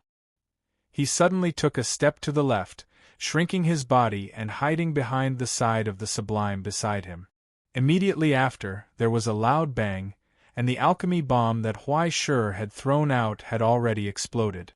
At a very close distance, countless iron shards whistled through the air, instantly turning the sublime who was in charge of the relic into a corpse riddled with holes. And Huai Shi, who was relying on his human shield to block the explosion, still felt his vision go black. The power of a grenade exploding at close range was not a breeze. In that moment of trance, he instinctively turned around and swung the axe in his hand horizontally, slashing at the sublime who had just ambushed him. Under the attack of the iron shards, the sublime who was holding the nothingness poison sword could not help but scream, subconsciously covering his face. Then, he felt a chill in his lower body. He was cut in half. Frantically extracting the power of the vitality network in Park, Huai Shi smeared a handful of silver blood potion on his back and forcibly maintained his combat state, ignoring the fact that his internal organs were already turning white. He raised his head and looked at the sublime who was shooting arrows on a tall building in the distance. He suddenly raised his hand and took a step forward. From his raised palm, a brilliant light appeared, and the pike of compassion wrapped in chains followed Huai Shi's roar, stepped forward, and swung his hand, breaking through the air like a javelin towards the tall building hundreds of meters away. On the tall building, the bow-wielding sublime was stunned at first, subconsciously wanting to dodge, but then he could not help but sneer. It was off. It was completely off target. Even if he did not care, the javelin would only land a few dozen meters away from him. Then, he instantly drew his bow and pulled out an arrow that was as pale as a skeleton, ready to seize the opportunity to give Huai Shi a vicious blow. But then he saw a chain suddenly fly out from the javelin that broke through the air, and suddenly, it was tied around his neck. What the hell? The impact of the origin substance spread out, and his brain stopped for a moment. Then, as the chain contracted, the javelin that had deviated from its original trajectory corrected itself, and with a loud bang, it stabbed into his head. Bang! He fell backwards, and Judge Jean landed on the ground. As for Huai Shi, he had already thrown his axe and blade at the surrounding silhouettes, and used the virtuous sword to block the crossbow arrow behind him, finding a brief gap in the encirclement. He raised his fist towards the iron pillar in front of him. Clench, accumulate power, and then infuse origin substance. The mountain ghost's flames were compressed between his fingers, and as he clenched his fist, it burst forth with a thunderous roar. This was a strike that required all of his concentration. Drummer! Boom! With a loud bang, Huai Shi's finger bones broke inch by inch, and his left forearm was cleanly fractured. The cracks on the iron pillar, under the intense vibrations, had already grown as if they were alive, spreading out and covering his entire body in an instant. Finally, it shattered with a loud bang. The rays of light binding the two of them were no longer there. The Pegasus instantly relaxed, ignoring the Breath River's entanglement. Yuan Zhao had taken a spear head-on, and he madly charged forward, pulling on Huai Shi's collar. The sound of iron hooves galloping could be heard as they charged into the depths of the forest. They're going to run. Guochan's eyes widened. He wanted to chase after them, but he heard a cold laugh from beside him. Run. Lin Yu played with the little person in his hand. They won't be able to run. Bang! With a crisp sound, the little person's calf suddenly broke. Yuan Zhao staggered as he madly ran, and a deep wound appeared on his calf, revealing bone. The cracks on his bones began to spread. He staggered and rolled to the ground. Huai Shi crawled up from the ground, glancing at Yuan Zhao on the ground, then turned around to look at the group of people from the Breath River who were chasing after them. More than 10 well-trained ascended cultivators. It was obvious that they were no match for them. He sighed and lowered his head to apologize to Yuan Zhao. Thank you for saving me just now, but I'm sorry, you shouldn't have gotten involved in this matter. He propped himself up with the help of a tree trunk. In a few breaths, he forcefully extracted his vitality and healed his wound. However, his broken arm was still not healed. But it was enough for him to escape. Yuan Zhao rolled his eyes and glared at him. He wanted to scold him, but he didn't say anything. His heart turned cold. Damn it, I'll just treat it as returning the favor to this pretty boy. Consider your young master blind in his anger. He closed his eyes and waited for death. However, he felt a chain suddenly coiled around his waist. Following that, it tightened and pulled him up. With a loud neigh, he landed on the horse's back. It's fine if I'm not upright, but this little brat is so chunibu. He should meet the conditions, right? Huai Shi smiled at the white horse summoned by the Sword of Virtue. The white horse rolled its eyes at him and ignored him. However, it didn't remove Yuan Zhao from its back. Let's go. Huai Shi unceremoniously slapped the horse's butt. Bring this little brat to wherever you want. The farther the better. The white horse neighed and didn't even turn around to look at him. Under Yuan Zhao's angry rebuke, it madly galloped away. Huai Shi turned around and met Lin Yu's vicious gaze. He grinned and hooked his finger at her. His lips opened and closed, calling her affectionately. Auntie, come and play, Lin Yu's angry roar sounded. He smiled and retreated step by step into the darkness of the forest. Chapter 249. In the deathly silence, Huai Shi listened to the approaching footsteps in the distance. He leaned against a tree trunk and slowly slid down into the grass on the ground, gasping for breath. The stinging pain in his internal organs finally exploded, tormenting his consciousness and giving him a warning. He had been too arrogant. He shouldn't have taken that sword strike head-on. It didn't matter because his poison resistance was high, but he hadn't expected that sword strike to be able to directly injure his sacred mark. If it weren't for the fact that his sacred mark had been specially modified by Crow and had a structure that was incomparably stable, that sword strike might have turned him into a vegetable on the spot.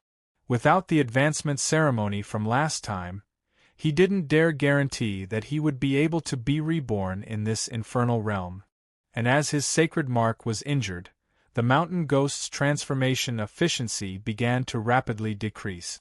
A large amount of plant vitality began to dissipate into his body, causing his internal organs and muscles to begin to become woody and fibrous. Even if it was just a sign, it was enough to alert him. He sighed helplessly, raised his wrist, and cut open a wound. Very quickly, thick green blood dripped from his fingertip onto the ground. Drip, drip, drip. The sound of water dripping could be heard as the blood silently seeped into the ground. Every time a drop of blood fell into the soil, a plant would abruptly grow out of the soil. Huai Shi was limited by the origin substances that he could absorb, but there weren't many of them. They were all flowers, vines, thorns, and trees that could be found anywhere in this infernal realm. Without exception, they all contained a vicious poison that was enough to kill a person. Large amounts of bacteria quickly sprouted, relying on the mountain ghost's vitality. A faint layer of white hair quickly covered the thorns. As Huai Shi propped himself up and staggered forward, poisonous pools began to grow in the dense forest. Unfortunately, Huai Shi didn't have any origin substances to further catalyze their infection. He could only rely on the abundant vitality in his body to multiply, hoping that the quantity would be enough to make up for the lack of offensive capabilities. As large amounts of vitality flowed out, Huai Shi's face gradually paled, but his expression became brighter and brighter. After removing the large amount of life force that had become a burden, the mountain ghost's sacred mark was able to operate smoothly again, and the fibrosis of his internal organs and muscles began to subside. Using the silver blood potion to hastily mend his wounds, Huai Shi leaned against the thicket. He could not help but laugh when he heard the faint cries of agony and terrified shouts from afar. Is it starting to take effect? The second mercenary with poisonous sores and chickenpox was dragged out by his teammates.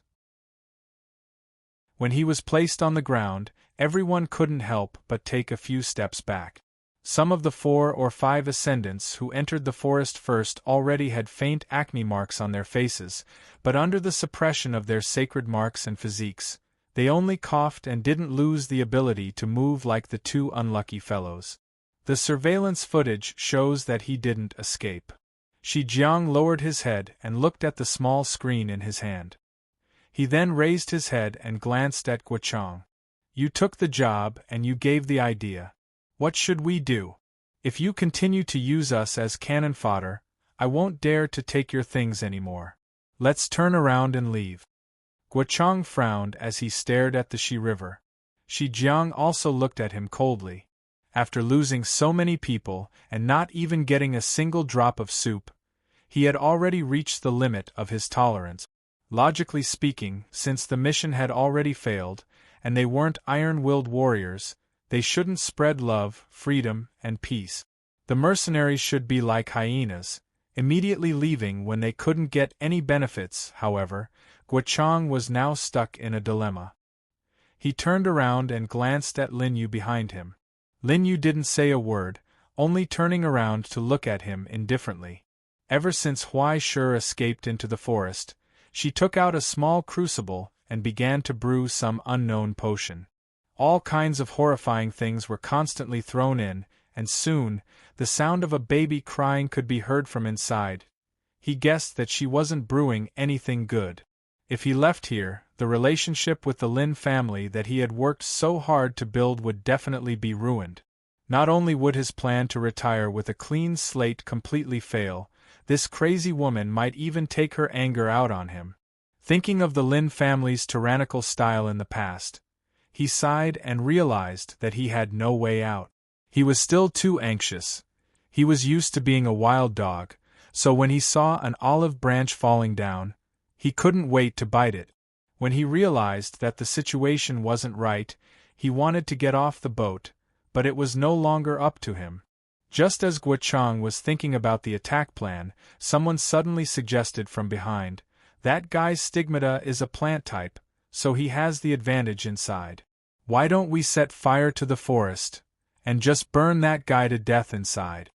Before the voice fell, Guo Chang and Shi Jiang turned around at the same time. They looked at him as if he was an idiot. Shi Jiang turned back to look at Guo Chang, his eyes filled with doubt.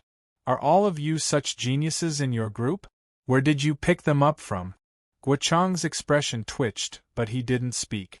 If it weren't for the fact that too many old brothers had died, and the quality of the newcomers was uneven, why would he want to quit the mercenary profession? Soon, the person who made the suggestion noticed that the surrounding crow was looking at him.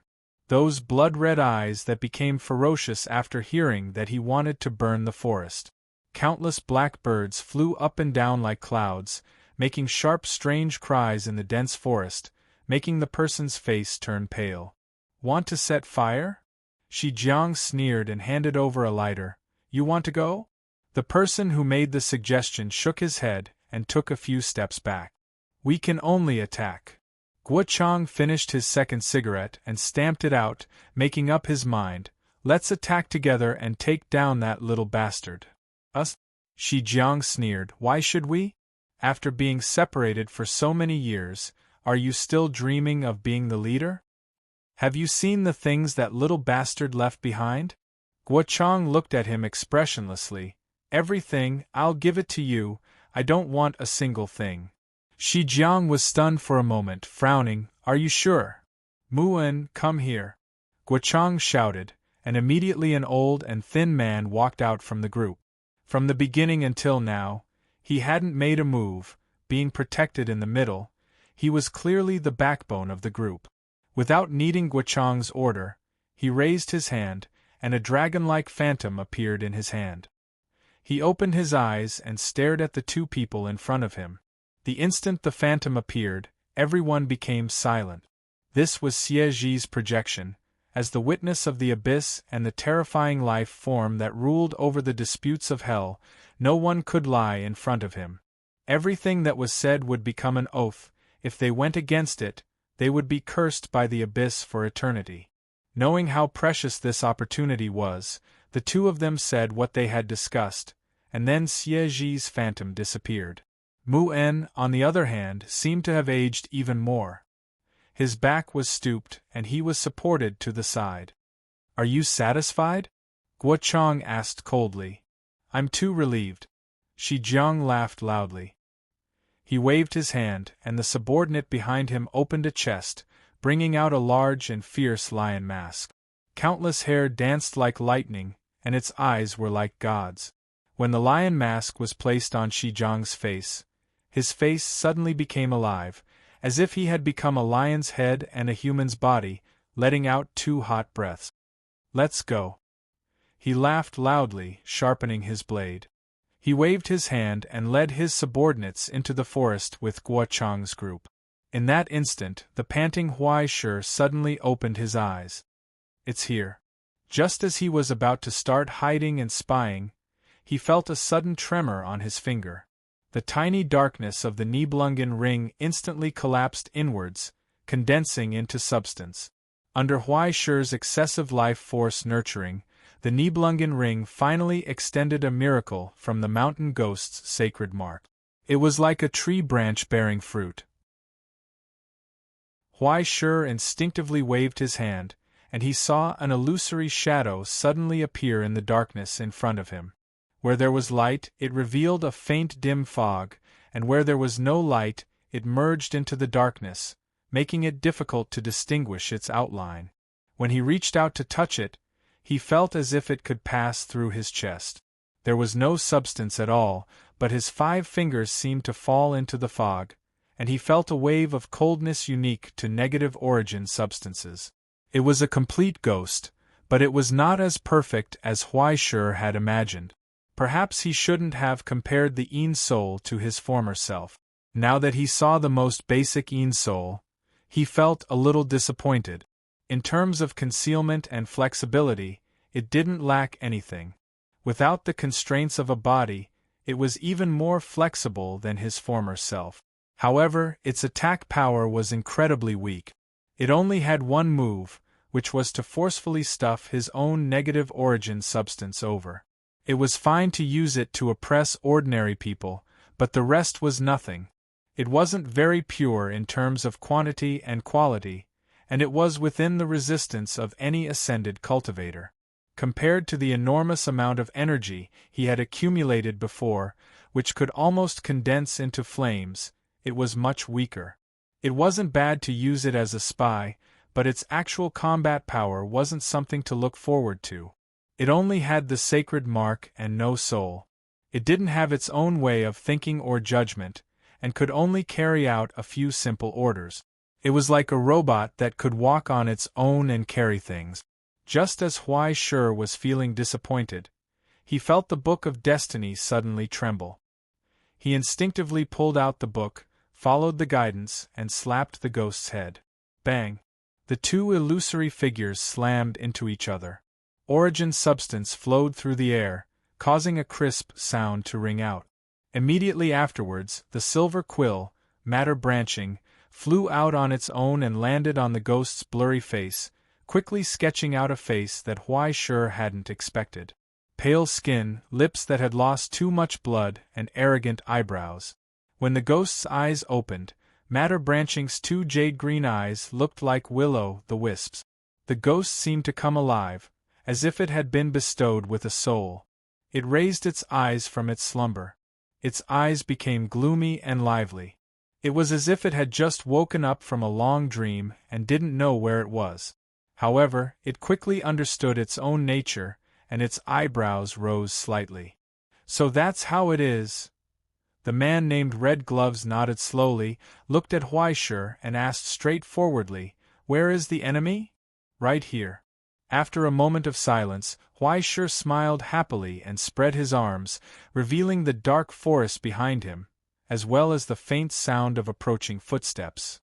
"Apart from you and me, everyone else is an enemy."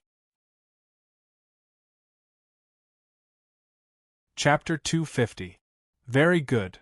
The ghost Red Glove nodded slowly and looked around at the darkness that seemed to have been made for him. After a moment of contemplation, he said, "I need a weapon." "What kind?" Huaishur took off the shotgun from his back. "Is this okay?" The Red Glove shook his head. "My nature is not enough. I can only cover for you and help you attract attention. The shotgun won't be of much use to me. Give me that dagger." "Dagger?" Huaishur was taken aback.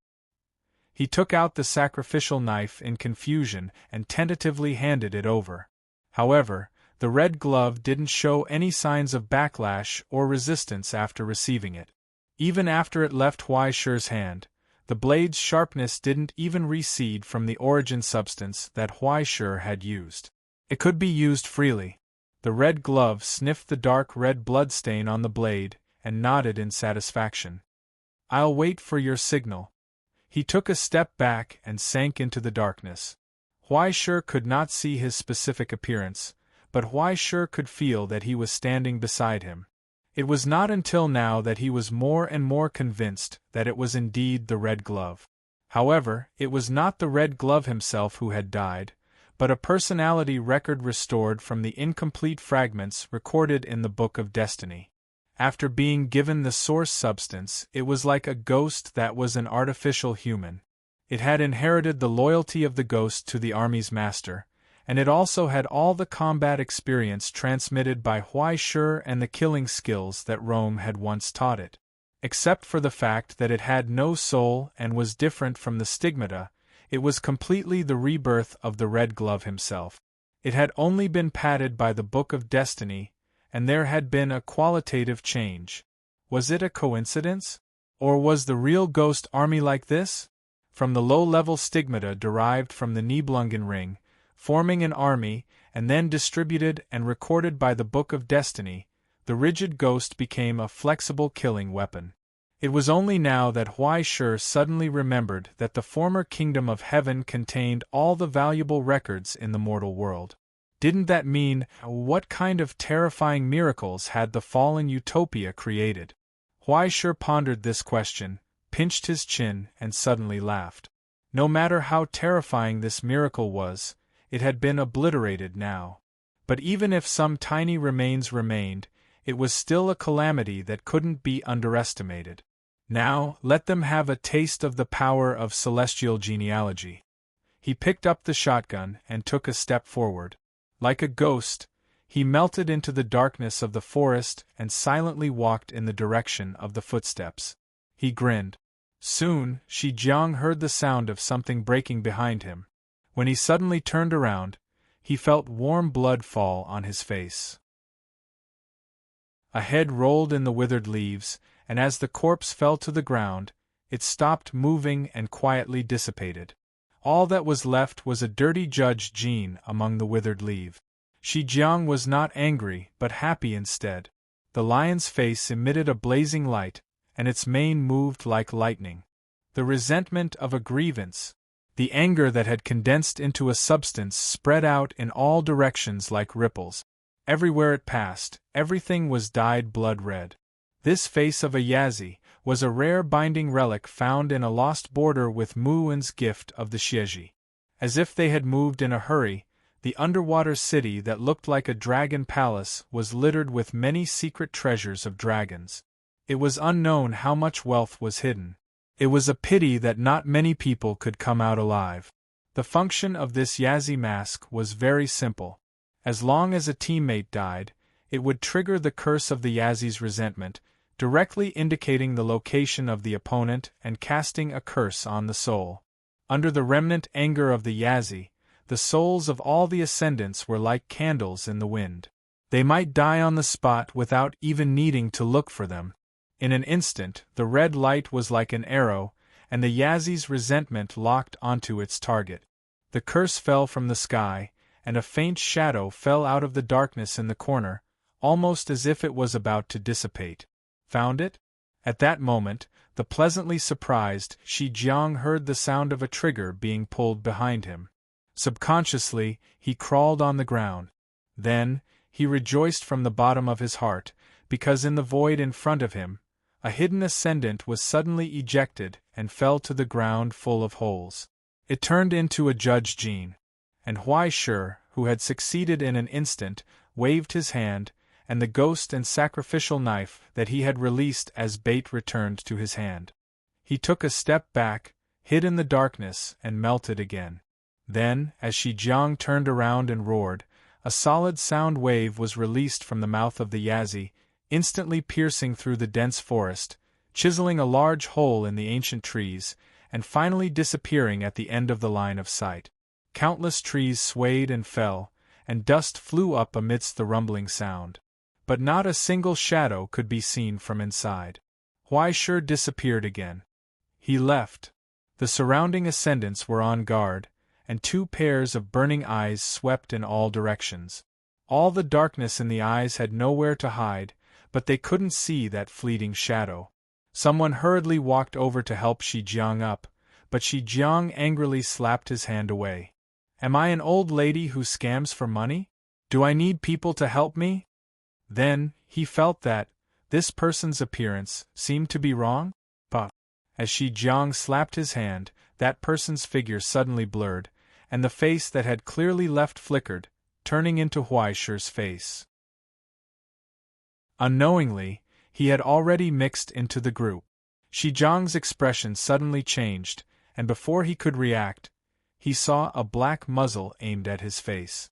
The trigger was pulled, and sparks spurted out. Boom! Half of the mask was torn, and it was clearly a mask, but blood spurted out. Shi Jiang roared and suddenly grabbed Huai muzzle. He gripped it tightly, but felt that his hand was empty. He had actually pulled out the bent shotgun. Huai Shi had already turned around, raised his axe, and chopped down on the head of his teammate, who hadn't reacted yet, opening a hole in his head. Amidst the crisp sound of bones breaking, the sacrificial blade in his other hand stabbed down, nailing into Yazi's face. The thirsty border remnant began to frantically absorb his blood. His flesh quickly shrank, and he became as dry as wax. Shi Jiang roared and stabbed forward without caring about anything. He was as fast as lightning, but he stabbed empty air. As the earth shook violently, Yu Bu stomped his feet, and Huai Shi suddenly grabbed the hilt of his blade and soared into the air, using his weight to pull the blade around the lion's face, tearing open a huge hole. Then, he felt the heavy sound of wind behind him. In the void, the vague outline of a burly figure could be seen. He raised a sledgehammer and smashed it down with a sudden roar. The sound of steel colliding suddenly sounded. The blade of the axe was raised, but it didn't meet the hammer's impact head-on. Instead, it stopped an inch in front of the attacker's hands, making the smashing hammer sluggish.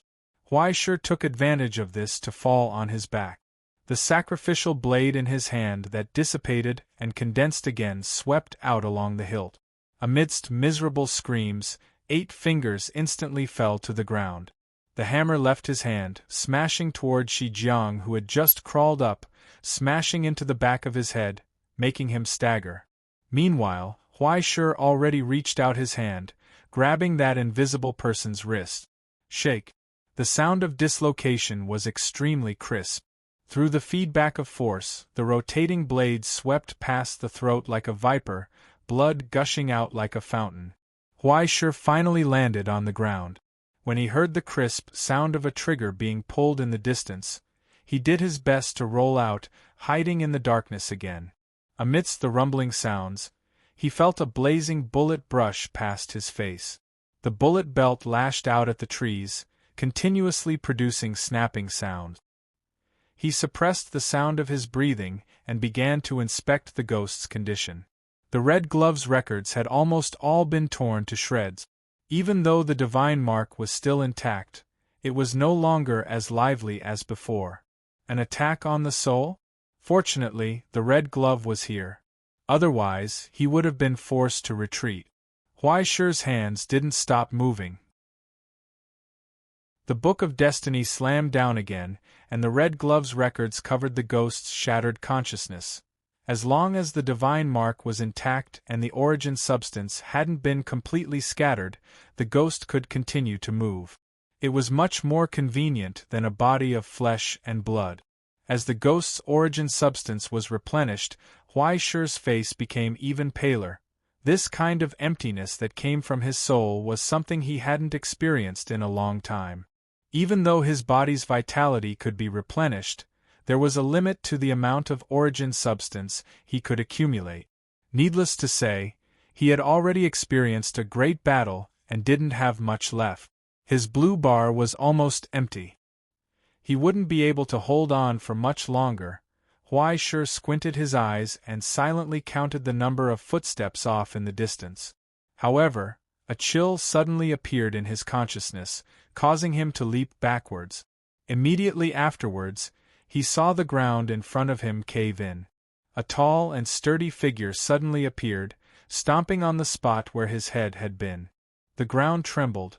Then, the figure closed in on him, step by step. It was as if it could see where he was. Guochang?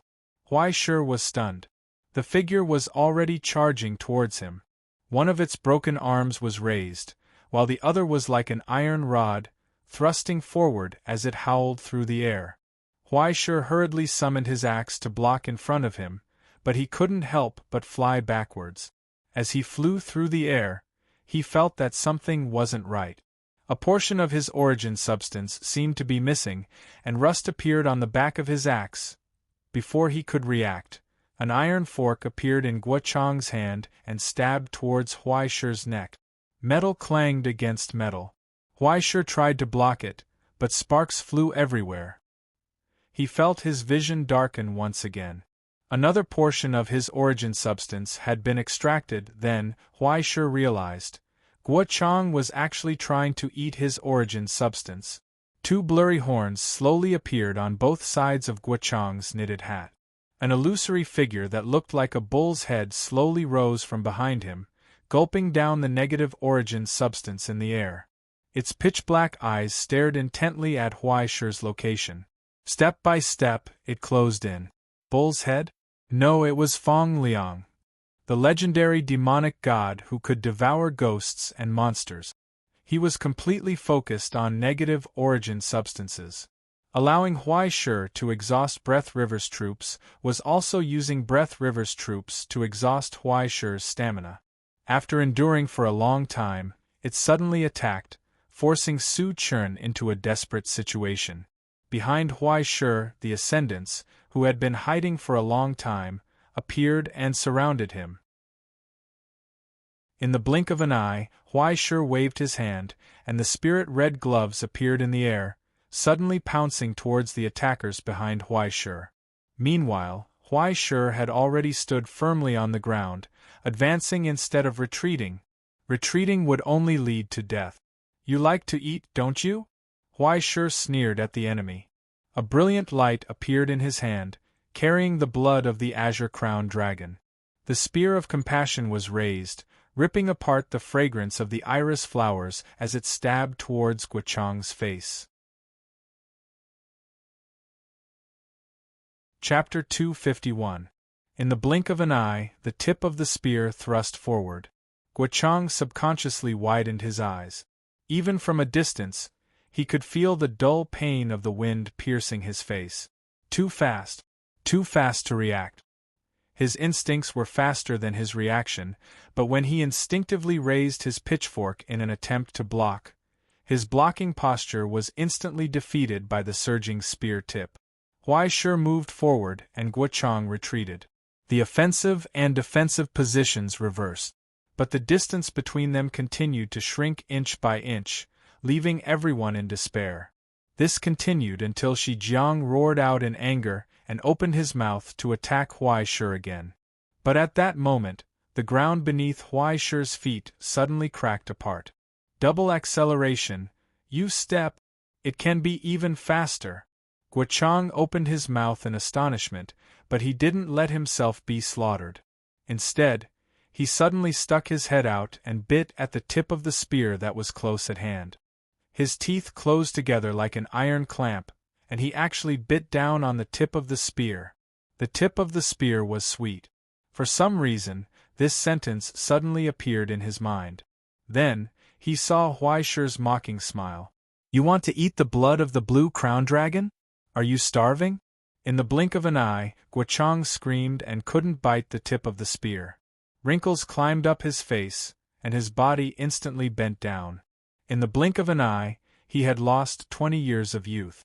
Then, the tip of the spear pierced straight through and tore the corner of his mouth. Without waiting for him to dodge, the tip of the spear pushed forward like a shadow. Guo Chang roared and raised his pitchfork to block with all his might. His heart was shaken. Where did this little bastard come from? How could he be so fierce? A new member of the Astronomy Association? New member my ass. What kind of devil training camp did the Astronomy Association recruit new members in these past few years? In his heart, he was already cursing that crazy woman, Lin Yu, to the point of spitting out a torrent of abuse. How in the world did you provoke such a monster? With this skill, it would be believable if you said that he was a reserve member of the Astronomy Association's army. Or rather, an archaeologist from the technical department? No matter how he looked at it, he didn't look like one. He was so young. Was he from the Continuation Institute's artificial cleanup team? No, they only worked in laboratories below 19 degrees. Or rather, primordial darkness, daybreak, deep space, cast iron. Which army did they come from? No matter which elite army it was, they were all F***king in trouble. Even a soldier king could stir up trouble in the city.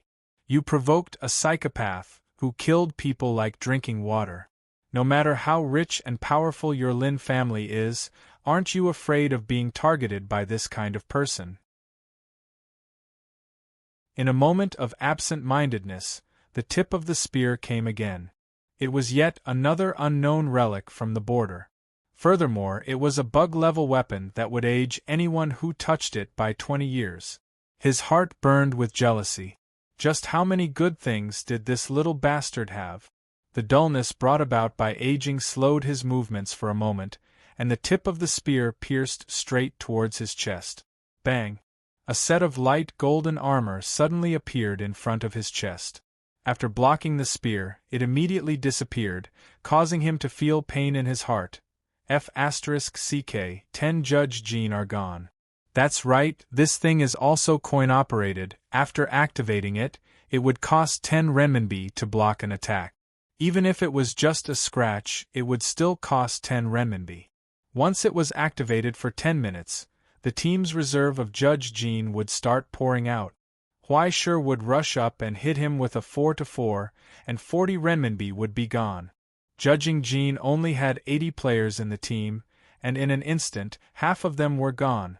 Guo-chan was so angry that his eyes were wet. Not only did you kill my people, you even want to steal my money. I'll fight you to the death. Fang Liangzok's head roared towards the sky. Guo-chan's eyes turned red, and he suddenly pounced towards Huaishe. The pitchfork was like a hammer, smashing down on his head. The moment Huaishe blocked, he saw Guo-chan's head shake, and the knitted hat on his head was shaken off. Then, a shiny bald head was revealed.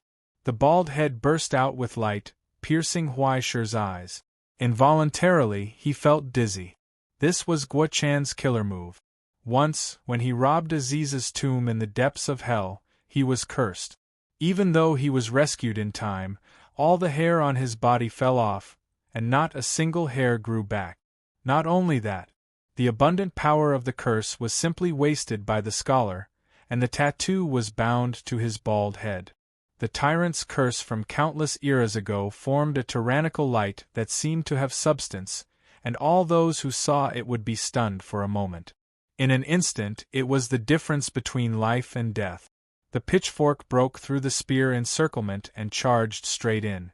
But then, a black shadow appeared behind Huaishe, holding a sacrificial blade and forcefully blocking the pitchfork.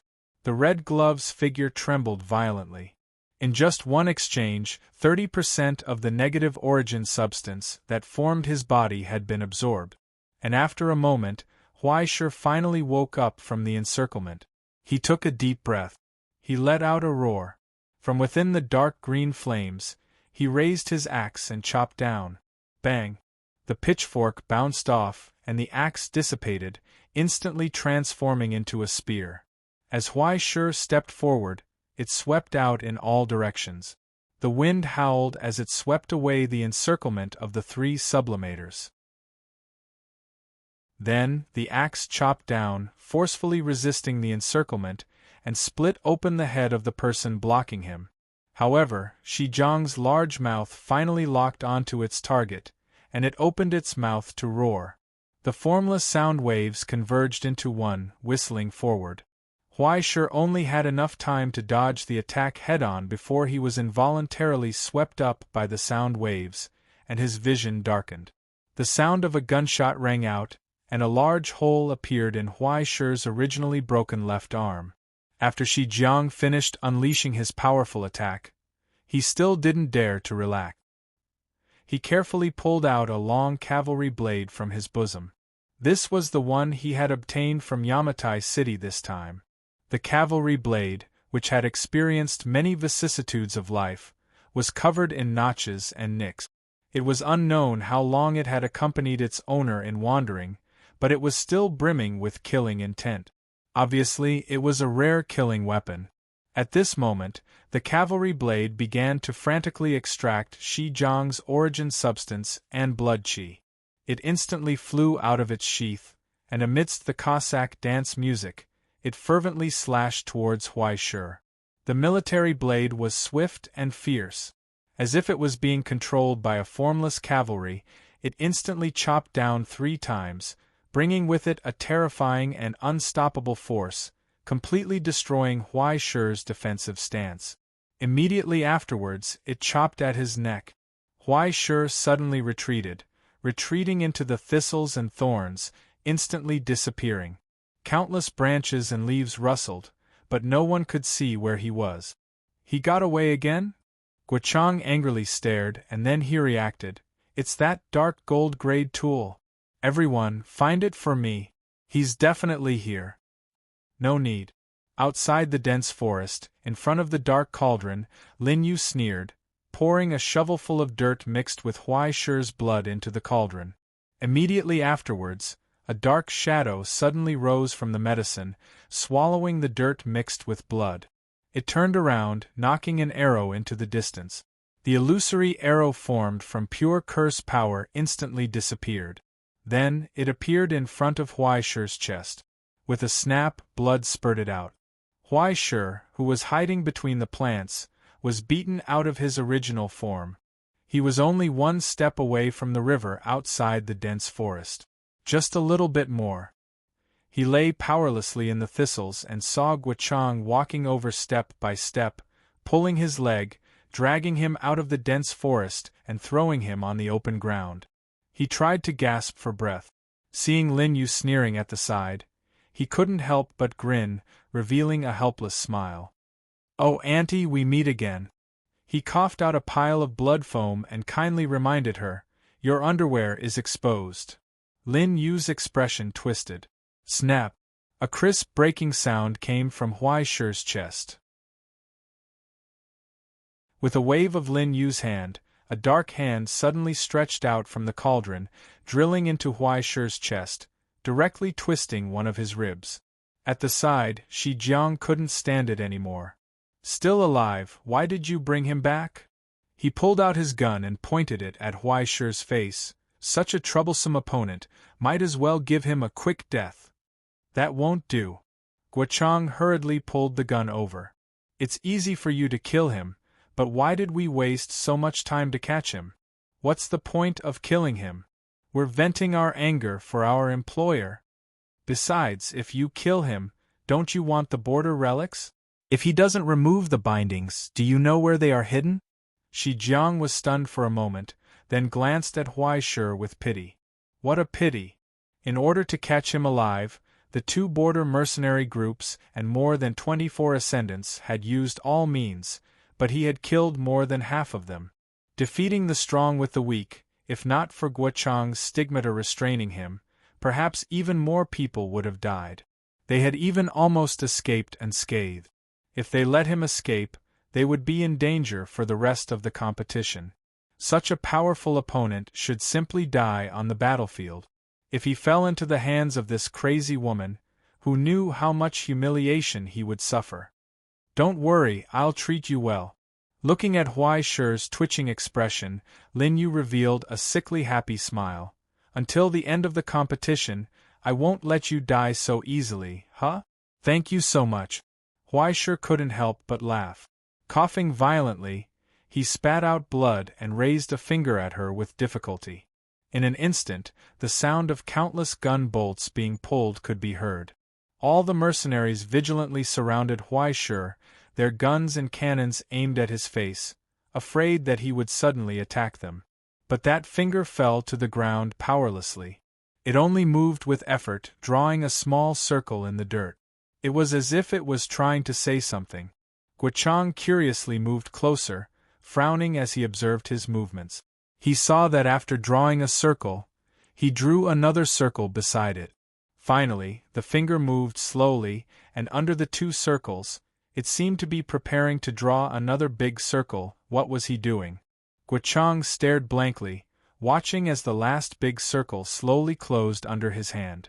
But at that moment, he felt a sense of fear emerge from his heart.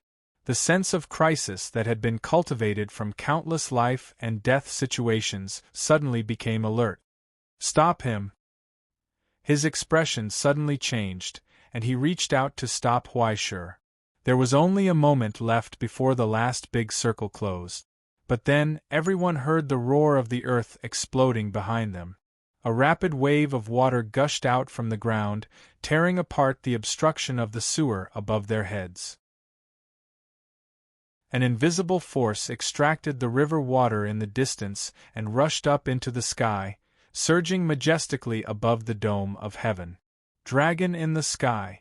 In the whistling sound, the majestic water dragon burst forth with a long roar, turning into the traces of countless galloping horses, galloping toward the ground. In the torrent, the Pegasus that had turned into a dragon roared loudly, and a familiar face popped out, shouting loudly as if it was afraid that others couldn't hear it. "Pretty boy, I'm coming to save you. La la la la. Brother, don't come over." Huaishur widened his eyes, and he was so angry that he couldn't help but spit out a mouthful of blood. "My heavenly justice was almost finished. Why did you come back?" In the end, he rolled his eyes helplessly, stretched out his hand, and smoothed out the heavenly justice that was ready to be cast. "Fine, let's see how you're going to send it." You're tuning in to the Phoenix Knights YouTube channel. Don't forget to subscribe and join us on this journey to catch the most captivating stories.